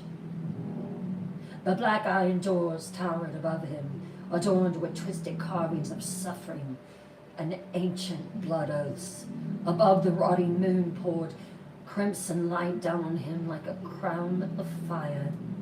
His jaw was clenched so tightly, his fangs pierced his own gums, and he didn't care. He heard her in his soul, her scream, her pain. It tore through the hollow rim like a curse summoned just for him. He's hurting her. Now! The ground beneath his boots cracked. Behind him, Nera and Maylor finally caught up. Nera staggered as she saw the look on Ian's face. Ian! He didn't turn, he didn't blink, he just stared at the gate.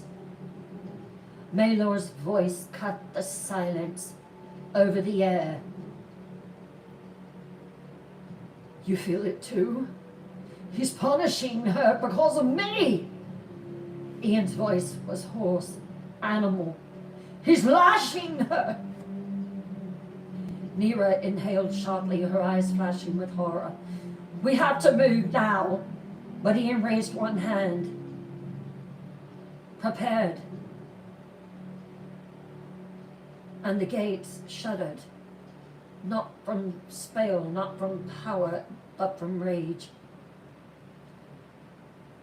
I don't need the gates to open, Nera.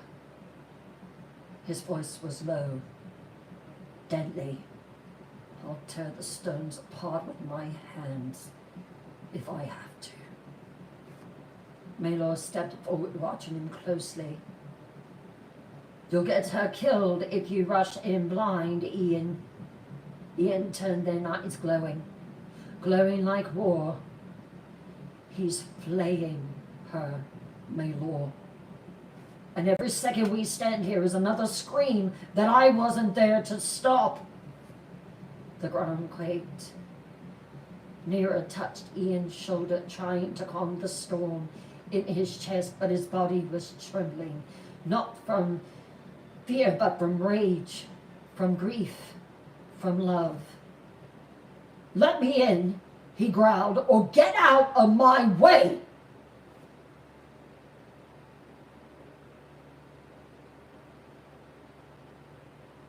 The sky split above the obsidian fortress, not from lightning, but from will.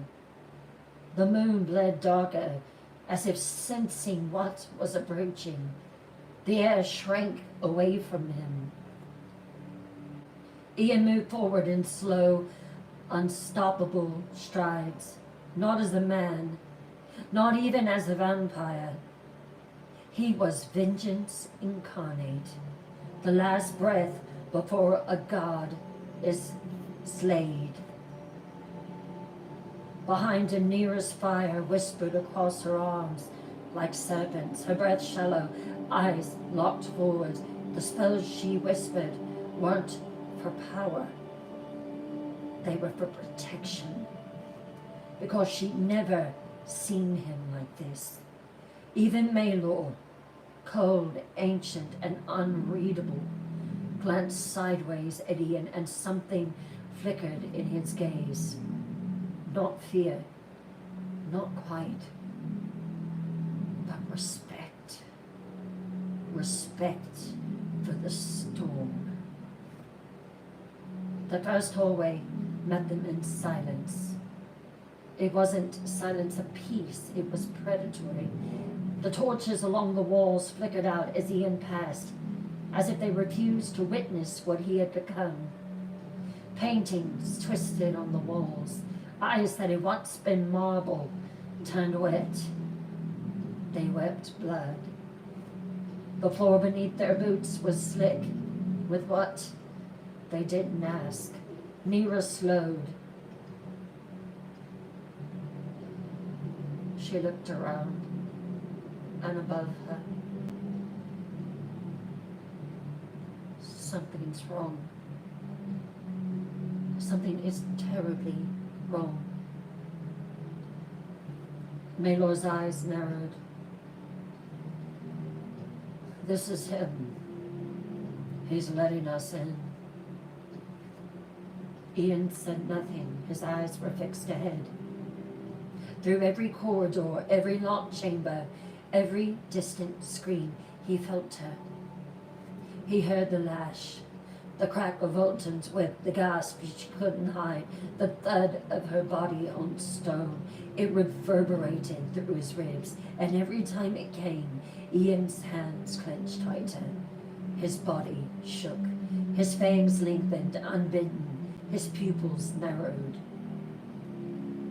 The stairs to the throne room began as stone, but shifted midway into bone, not carved, real, rib cages, spines, skulls embedded in the walls like jewels of torment.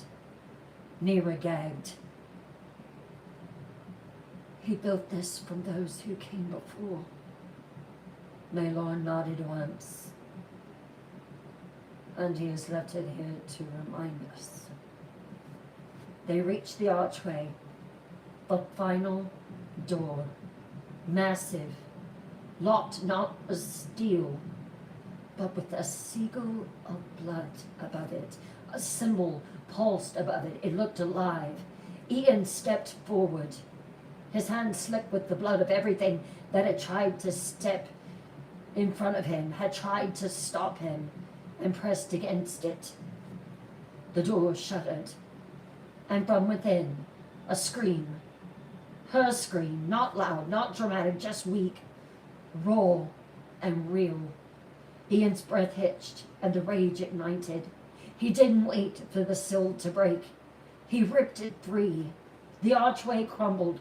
The torches exploded into flame. The realm howled, and inside, Volton waited. She was on her knees. Blood slipped her spine like a red river. Her hair hung like soaked silk over her face. Her hands pressed weakly to the floor, trembling. Volton stood behind her, bare-chested. His skin gleamed with stolen youth. He was beautiful and magnificent to behold, and evil. He held the whip coiled in one hand, its ruins smoking. He raised it again, smiling, triumphant.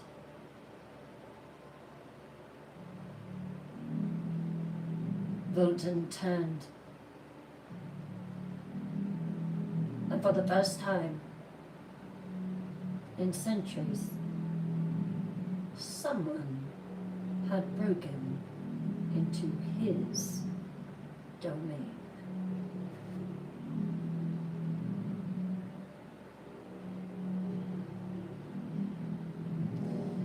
Let them come, Alaris, he breathed heavily.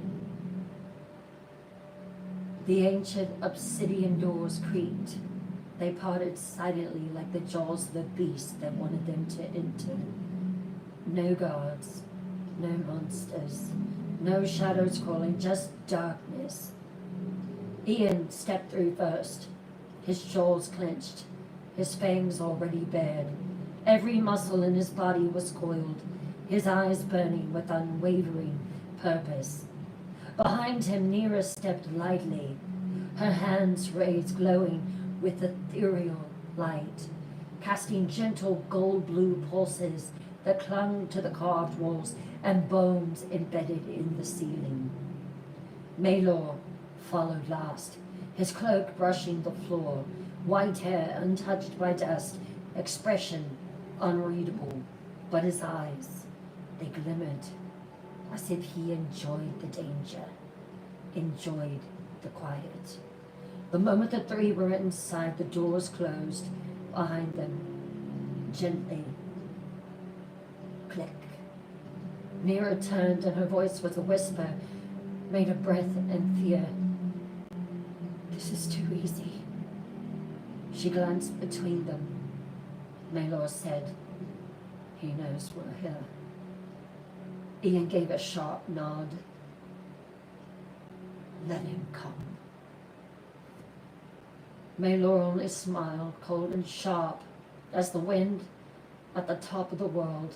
He rolled out the carpet, love, he said with dry humor. He winked at Nera. It's rude not to walk it. Nera snorted despite herself. Not the time, Ice Prince. Maylor raised one perfect brow. A kiss, if I'm to die tonight. Please, Let me die with your kiss on my lips, my lady. They stepped closer into Volton's fortress. The hallway was carved of black bone and sorrow. The torches on the walls didn't burn, they whispered, and yet no footsteps echoed. Nowhere moved. It was deathly quiet. The silence wasn't passive, it was intentional, as if the castle itself was listening. Ian's eyes flicked across the walls, hands twitching with the need to draw still. Maylor moved like a shadow behind him.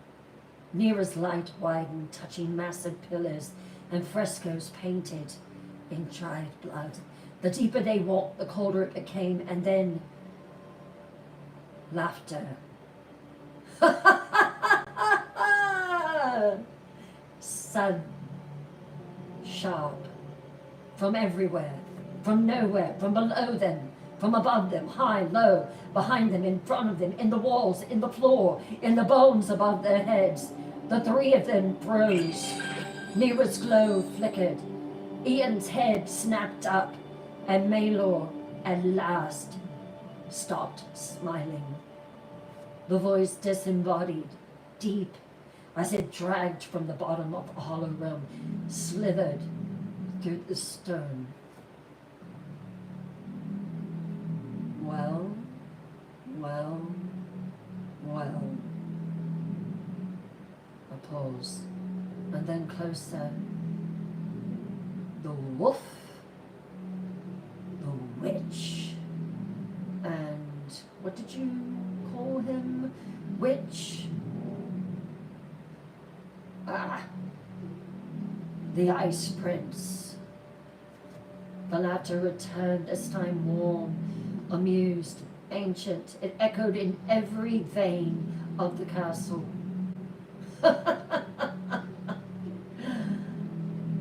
I've been waiting for you, and she's been screaming for you, just for you, wolf.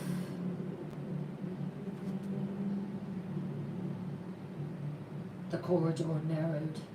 The carved stone began to close in around them, the air growing thick with the scent of old blood and burnt bone. Neera's light pulsed brighter, soft, swirling, ethereal flame dancing from her fingertips, casting long shadows on the walls. The shadows didn't just move, they watched. Ahead, a winding stair spiraled upward into blackness. The staircase looked like it had been carved by fingernails into volcanic rock. Every step bled. Maylor stepped first, silent as falling ash. Neera followed, her glow pressing back the void. Ian brought up the rear, eyes flicking, fangs bared, his fury barely contained. The silence was heavy, too still, until his voice again. Volton. Every word came not from above or below, but inside them, a whisper in the spine, a purr in the marrow.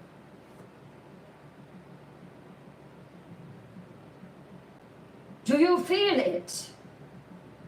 The pull, the hunger, the ache in your chest you tried to bury. Wolf. Ian froze on the stair for half a breath. His fists clenched. Volton continued, smoother now, closer. You carry her name like a prayer, my bride. But she cried mine before she cried yours. Did you hear her just a few minutes ago as the lash wrapped around her waist? Neera's light flickered. She looked back at him, at Ian. Don't listen. He's baiting you. Maylor kept walking. Let him talk, he said with icy calm. He's already afraid. That's why he hides. But the laughter returned, low, indulgent, vibrating in the stone beneath their boots. Afraid. Oh no. Dear Maylor, how I had missed you! I'm hungry. It's been so long since I've tasted royalty. And tonight, I feast on my bloodline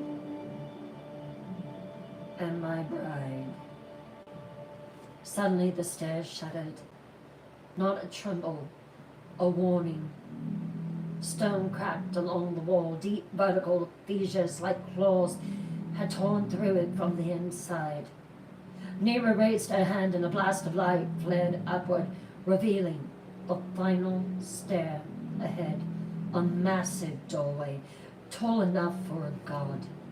Carved with wailing faces, eyes gouged, mouths eternally open in screams. At the center, an arch painted in fresh, slick crimson, still wet. Volton's voice slid through them again like seduction in smoke. Come then, wolves and witches. I have set the stage. The bride is waiting.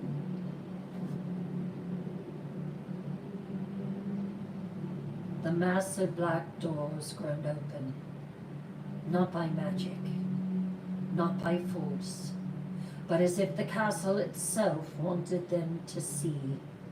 The wind howled, cold, wet, laced with blood and ash. Green lightning split the sky. The storm had gathered for this. And there, at the razor-edge peak of the tower, stood Volton, the first vampire, the architect of agony, the living plague in immortal flesh. His black cloak whipped around him in the wind, arms outstretched, and in his grip, Ella, held by the throat, her limp body dangling over the edge, a bottomless pit yawning beneath her. She didn't scream. She had no strength left. Blood streamed from her mouth, her back, her wrist. She barely breathed. Ian froze. The world around him slowed. The thunder, the wind, the beating of his heart, all fell silent beneath one sound. Ella! His scream ripped through the heights. It shattered the silence. It cracked something inside the sky. Volton turned his head slowly, his face a vision of euphoric cruelty. He laughed, a low, vile rumble that echoed into the bones of the tower. Ella, he repeated mockingly. Ella?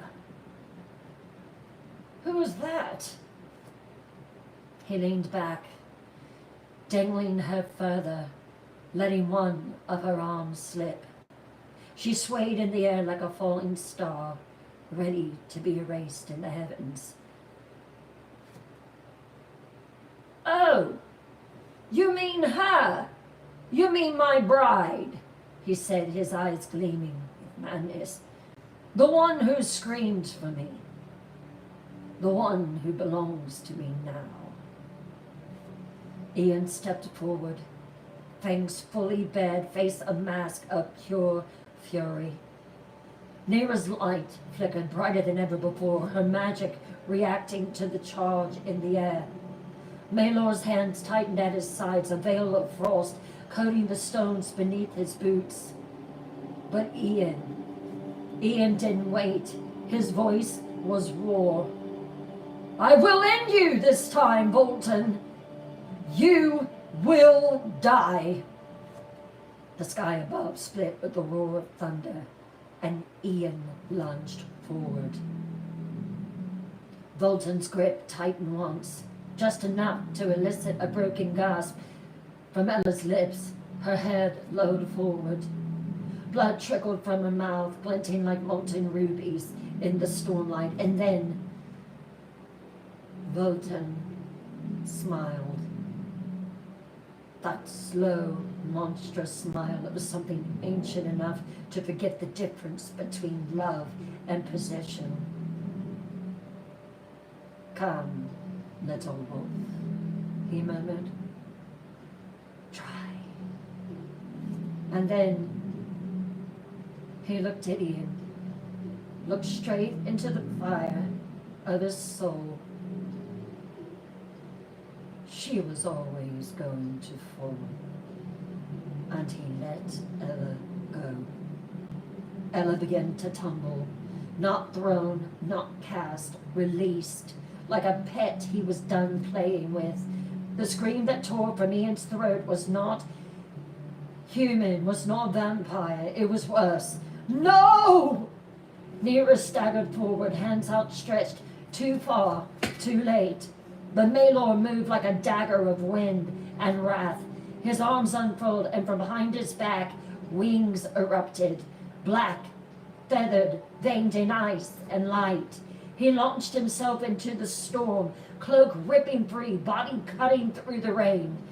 Nira gasped, hands over her mouth, as she saw him dive, like a falling star made of frost and vengeance. And then the sky exploded. Ian leapt. Volton lunged. They met midair and clashed.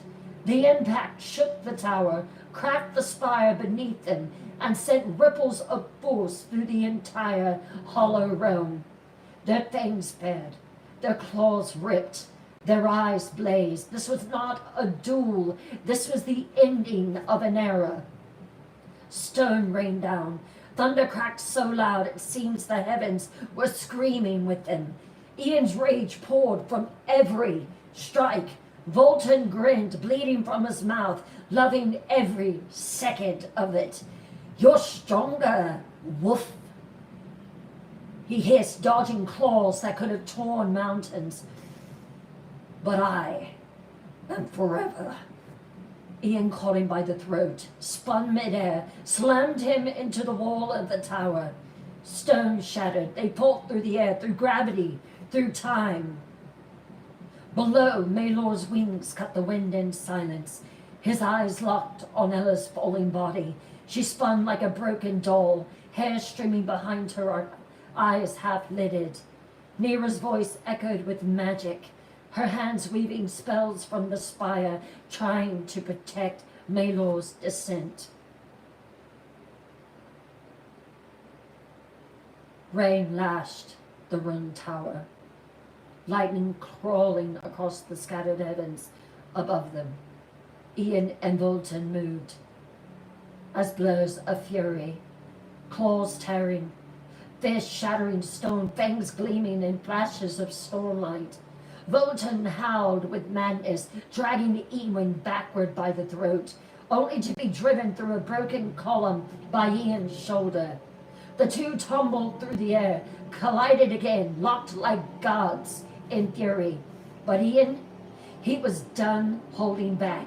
He spun, landed hard on broken stone, and waited.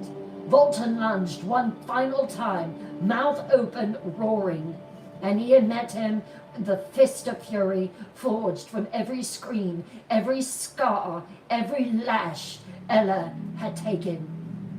I will finish you this time, Ian roared, his voice ripping the wind apart. The punch landed with the sound of the realm cracking. Volton's head snapped back. Blood, black, ancient, steaming, flew in an arc across the air. His body dropped, hard, to his knees. Everything stopped. The wind froze. The lightning held mid-flash. Even the broken stones beneath their feet seemed to tremble. Ian stood tall, shoulders heaving, face torn open in 3 places, blood running freely. But his eyes, blazing, crimson, unyielding. He wiped his face slowly, the back of his hand smearing blood across his cheek and down his throat. He looked every bit the blood lord that he was born to be, and he began to walk. Each step echoed, each step shook the mountain. Voltan, still kneeling, blinking in disbelief, his hands trembling, his mouth opening but no words coming. For the first time in 1,000 years, the Ancient One didn't know what to say. And Ian, he didn't need words anymore, only vengeance. Ian stood over him, face torn, chest heaving, hands soaked in blood. Before him, Eric Voltan knelt, the Ancient, the first, mouth open, eyes dazed, chest bare. Ian's claws gleamed in the stormlight. His breath came fast, hot, desperate. He raised his arm, the killing blow ready. His mind raged, not just for the torture, not just for the chaos, but for Ella, for what he had did to him all those centuries ago, for the screams, for the lashes, and the way he had seen her body falling from the peak like a broken bird. This was for her. And then he heard it, a rush of wind, not thunder, not threat, something soft, familiar. Ian turned his head, body coiled and froze. There on the shattered stair just beyond the throne, Maelor Vane stood, wings tattered, chest rising and falling. And in his arms, he held her, Ella, broken, bleeding, alive. Her head rested against Maelor's chest, pale hair matted with blood, arms weak, but her eyes halfway open. Ian's knees nearly gave. A choked breath escaped him. The rage trembled and then doubled. She was alive, and this creature, this thing, had tried to end her. That was enough. He turned back, fangs bared in pure, savage rage. You'll never touch her again. With a growl that split the night, Ian lunged and drove his clawed hand straight into Voltan's chest. The impact cracked the tower beneath them. Voltan gasped, eyes wide. Ian ripped his hand back, holding Voltan's heart. Still, dark, twisted, pulsing with ancient rot. Voltan wheezed, blood dribbling from his mouth. His limbs began to slacken. Ian raised his heart higher, ready to crush it into dust. But then, a hand, small, shaking, familiar, rested on his shoulder. He turned and stared down into Ella's blue eyes, standing on trembling legs, her lip cracked, her gown torn and blood slipped, but her eyes, blue fire. Let me, Ian. Her voice hoarse but commanding. He looked at her,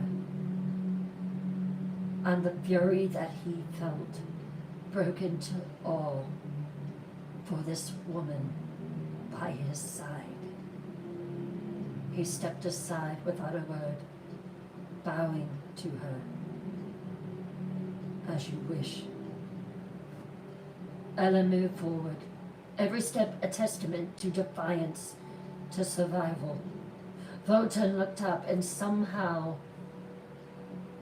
he smiled. Polaris, my queen, he whispered. She stopped before him, looked down, and her voice was clear, cold, true. I am Ella Snow. I am not your queen. She lifted her hand.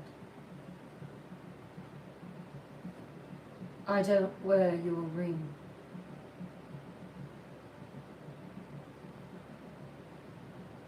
But one thing I will do.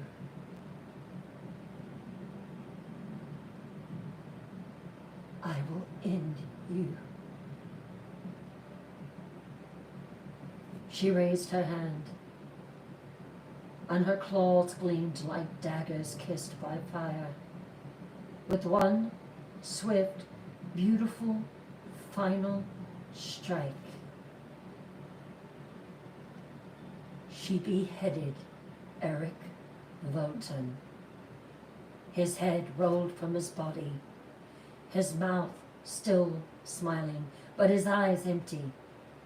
His body collapsed, and Ella crumbled to the floor beside him, exhausted, bloodied, victorious.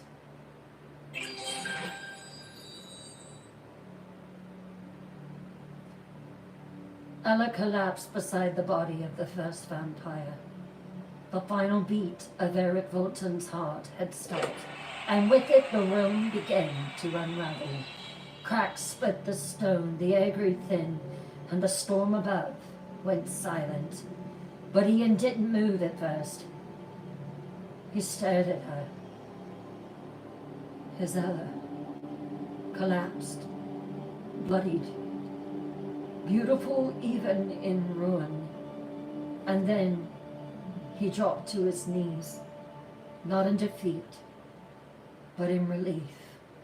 He gathered her gently, pulled her into his arms, holding Ella Snow like something sacred. Her head rested against his chest, her breath shallow but steady. Her fingers curled loosely into the fabric at his shoulder. He whispered her name, not as a plea, not in desperation, but like a vow. Ella. She stirred, just barely, her eyes open, blue, blazing, and alive. They looked at each other, and in that moment, there was no hollow realm, no broken gods, no throne of rot, just Ian and Ella, the wolf and the flame. Nera and Maelor stood at the edge of the shattered tower, watching everything crumble in Volton's kingdom. The magic around them trembled as the hollow realm began to cave inward, unraveling like a dying scream. Maelor stepped forward, eyes narrowed. They'll be caught if they don't move. But Nera reached out. She touched his back, just softly. Her voice was low, threaded with magic and meaning. Let them be. Maelor paused, and for once he said nothing. They made it out, through stone and flame and crumbling gate, through the ashes of a world that tried to devour them. They walked out. Ian carried Ella in his arms, her head on his shoulder, his expression fierce and full of peace. The storm had broken. The sky was quiet. The moon above, whole again. Behind them, the hollow realm collapsed into myth, and before them was life. Nera and Maelor watched from the edge of the black cliffs, the wind lifting their hair. And Nera, still glowing, still marked by everything they'd seen, whispered something only Maelor heard. That's how legends leave the dark, Maelor. Not with crowns, not with kingdoms, but with each other. Maelor exhaled slowly, and for once, in all his centuries, he smiled. As Ian carried Ella down the last slope of the dying hollow room, her blood streaking across his chest, her breath warm against his throat, they stood and watched in silence. Maelor's eyes followed the path of ash and ruin they left behind. He said nothing. He looked at Nera, about to say something to her. She smiled, a soft, tired thing, wounded, but hopeful, until it faded. She turned her eyes from the horizon, from Ian, from Ella, and looked north. The wind shifted, no longer carrying smoke, but frost, a cold she knew well, a power she hadn't forgotten. Nera's hand slowly fell from Maelor's back, her voice almost a breath.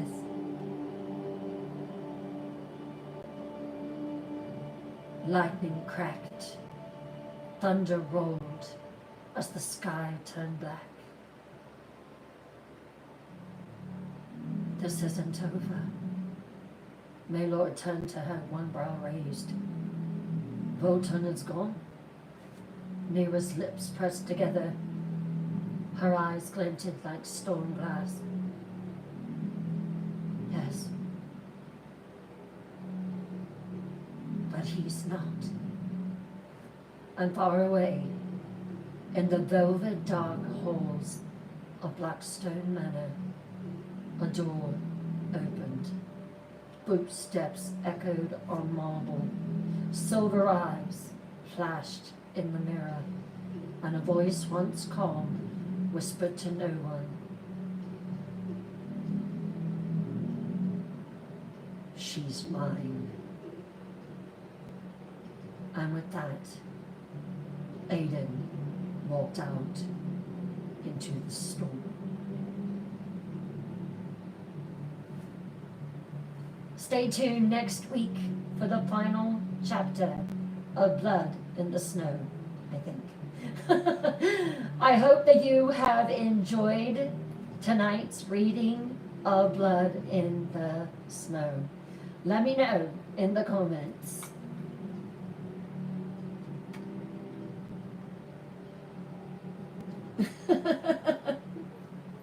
I hope you all enjoyed it. I gotta have some water.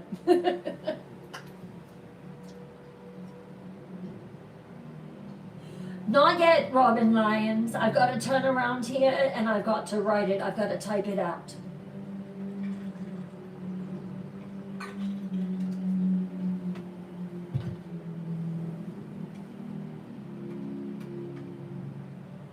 So glad that you enjoyed it. You've been freaking out, Tammy. I'm glad you liked it, Indiana Gold. It will, Legend of the 80s. It definitely will. Hello, Ray Ray. Thank you, Debbie. Good night, Carissa. Thank you, Tara. Sally said, I'm a wreck. Were you shocked? Were you surprised?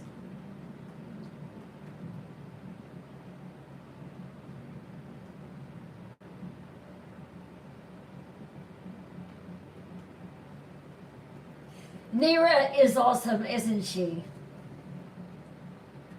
Have you changed your mind about Maelor? I love Maelor. Maelor is arrogant and conceited and full of himself, but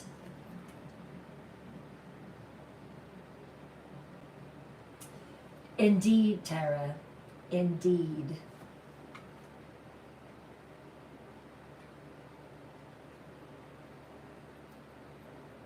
Thank you, Shirley. Thank you, thank you. Oh, thank you, Jenny. Thank you so much. Yeah, I had some people that would send me messages and they're like, I don't think anyone likes Maylor but me. But I knew that Maylor was going to develop into something more, and Nira was going to develop into something more. I'm glad to hear that, Robin. Love you, love you, love you. As you are all filing out, let me see here. Love.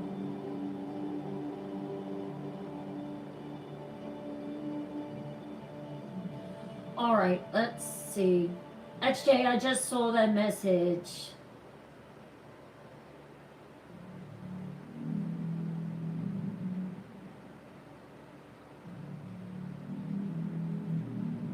Again, I want to thank you so much for hitting the Twisted Trinket goals and going into the Bryn's Bewitched Boutique. Thank you so, so much.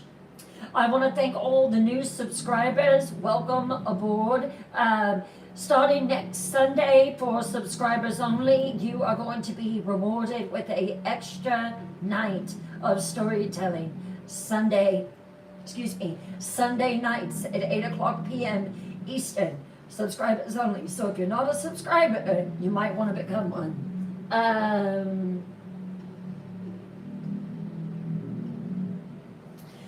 Also, we are really pushing to, let Twisted Tales Live grow. So when you see one of my videos, please, please, please, please, please, or Julie's or XJ's or Kimmy's or whoever is posting the video, please watch it all the way through. Please, because that hurts the algorithm and ultimately it hurts us.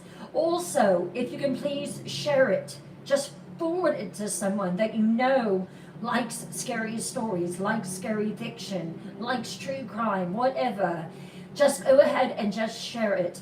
And then, would you please, from the bottom of my heart, my twisted heart, will you please comment? Did you know that when you comment, it activates the algorithm? TikTok thrives on interaction. And when you post a little heart or an emoji, they think you're a bot. It's true. So please post 5 words or more. I love your stories. I love your stories and I can't wait for tomorrow night. Anything like that. It shows TikTok that you are real. So please interact with it. And then like it. It takes an nth of a second to hit that red button, to turn that like red. And then, if you haven't followed me and you like what you heard tonight, hit that follow button and never miss another Twisted Tales Live.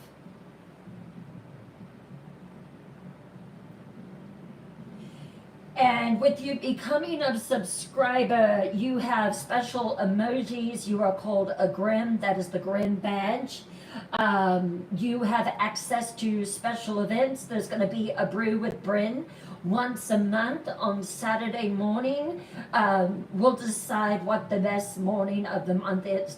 It'll be on a Saturday, but we'll decide which one that will be. And then, like I was saying, you will also have access to a Sunday night live at 8 o'clock p.m. You're also going to have access to stories, and I'm going to be posting other things that are for subscribers only. There's also going to be special pre-sale discounts on the merch that is coming. We have heard you. We know what you want. I gave my thumbs up on it the other day, and I loved it, and you're going to love it too. There's going to be giveaways. There's going to be raffles. There's going to be so many different things. Just please be patient with me as we pull these things together.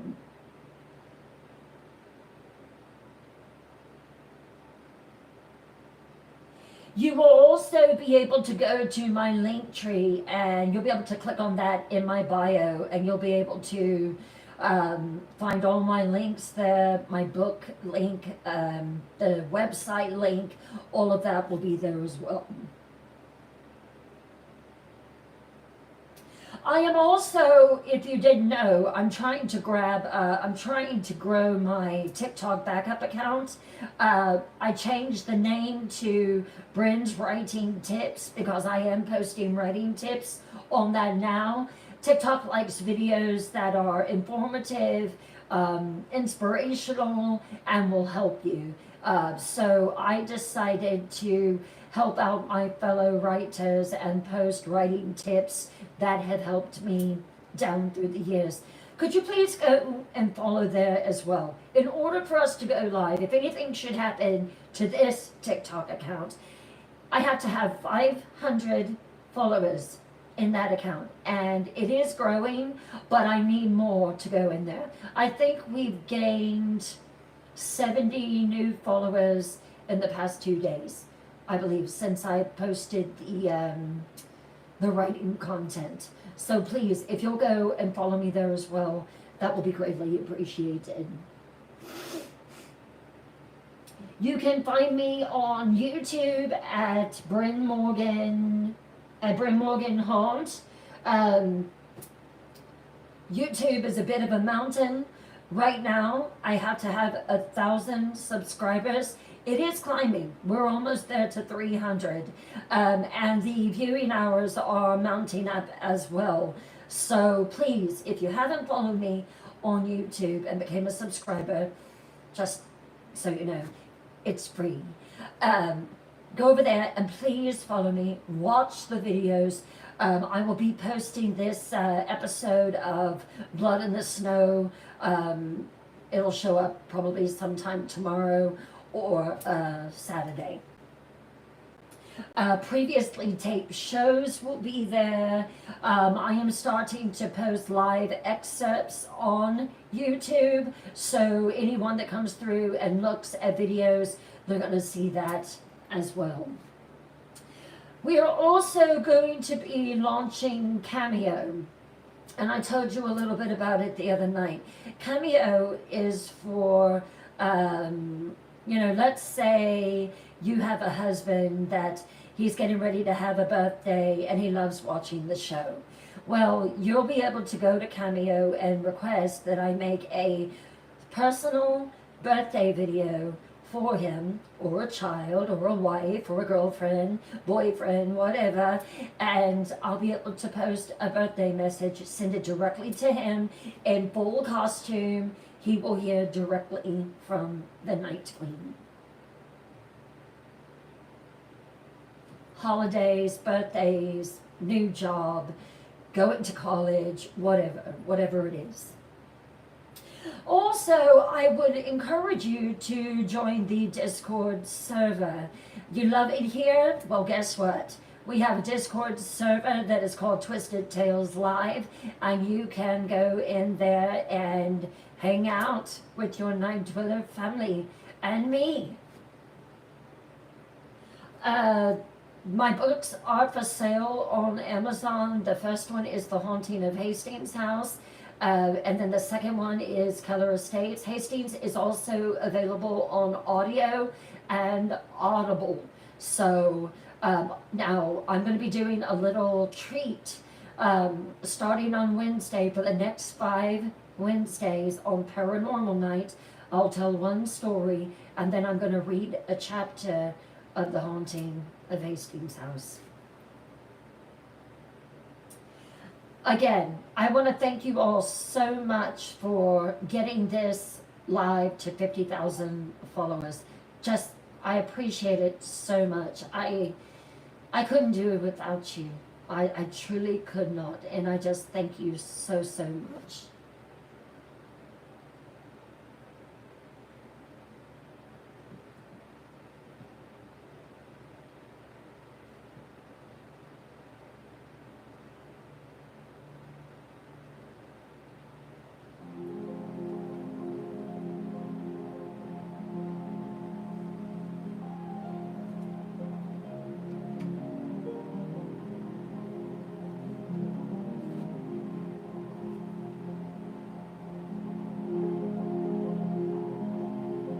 Oh, thank you, Autism Mommy. I'm so glad you enjoy it. The backup TikTok account, can one of my night watchers post that for me, please?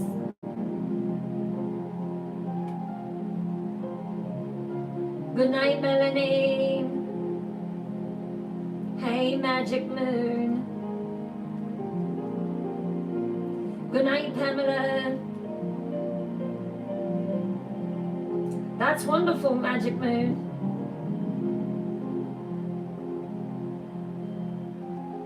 I'm so glad that you enjoyed it, Core Jesus Kid. Oh, wow. We hit over 300K. That is fantastic. Good night, Mary.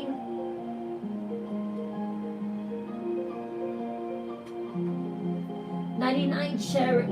Truth Positive.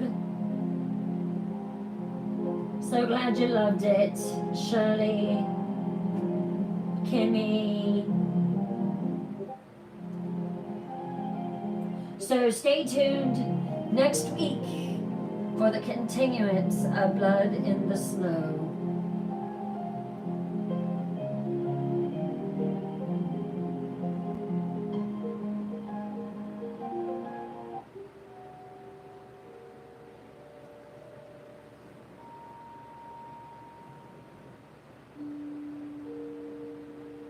Wonderful, Tara. I'm so glad.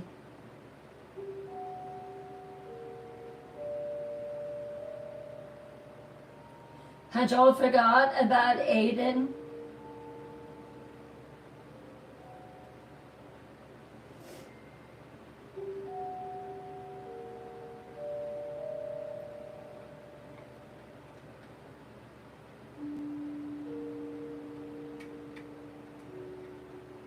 You're welcome, you're welcome, you're welcome.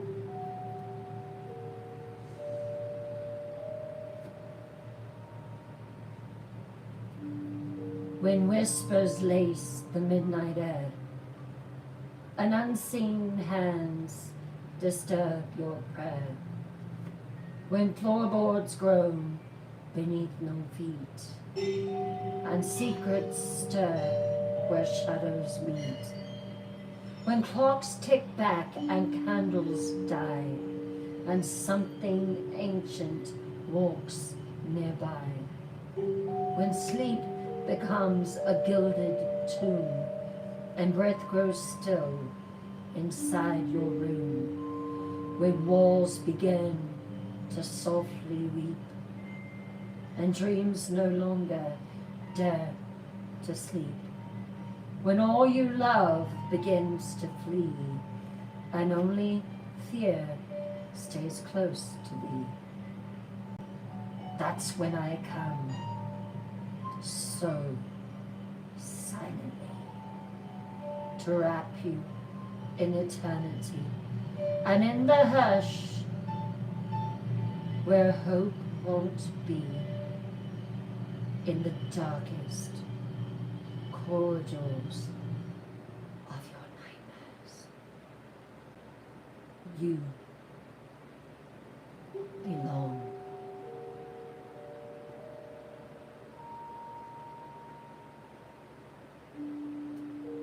To me.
I gained 51,000 followers in less than a week.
I say your name, you're out. Think you can survive? Only 0.1% make it to the end. Let's see. Number 1, Ryan. No, pack your bags. Number 2, Logan.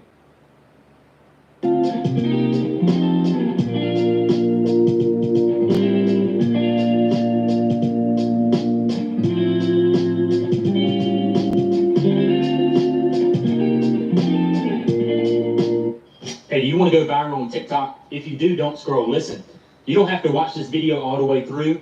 You can keep scrolling if you want to, if you're not interested. Also, cool tip for you, if you tap the corner of the screen right there, it'll fast forward it and you can go 2 times speed and the algorithm thinks that you're watching the video all the way through. But if you want to go viral on TikTok, all right, this is how you do it. So all of the buttons on the side, okay?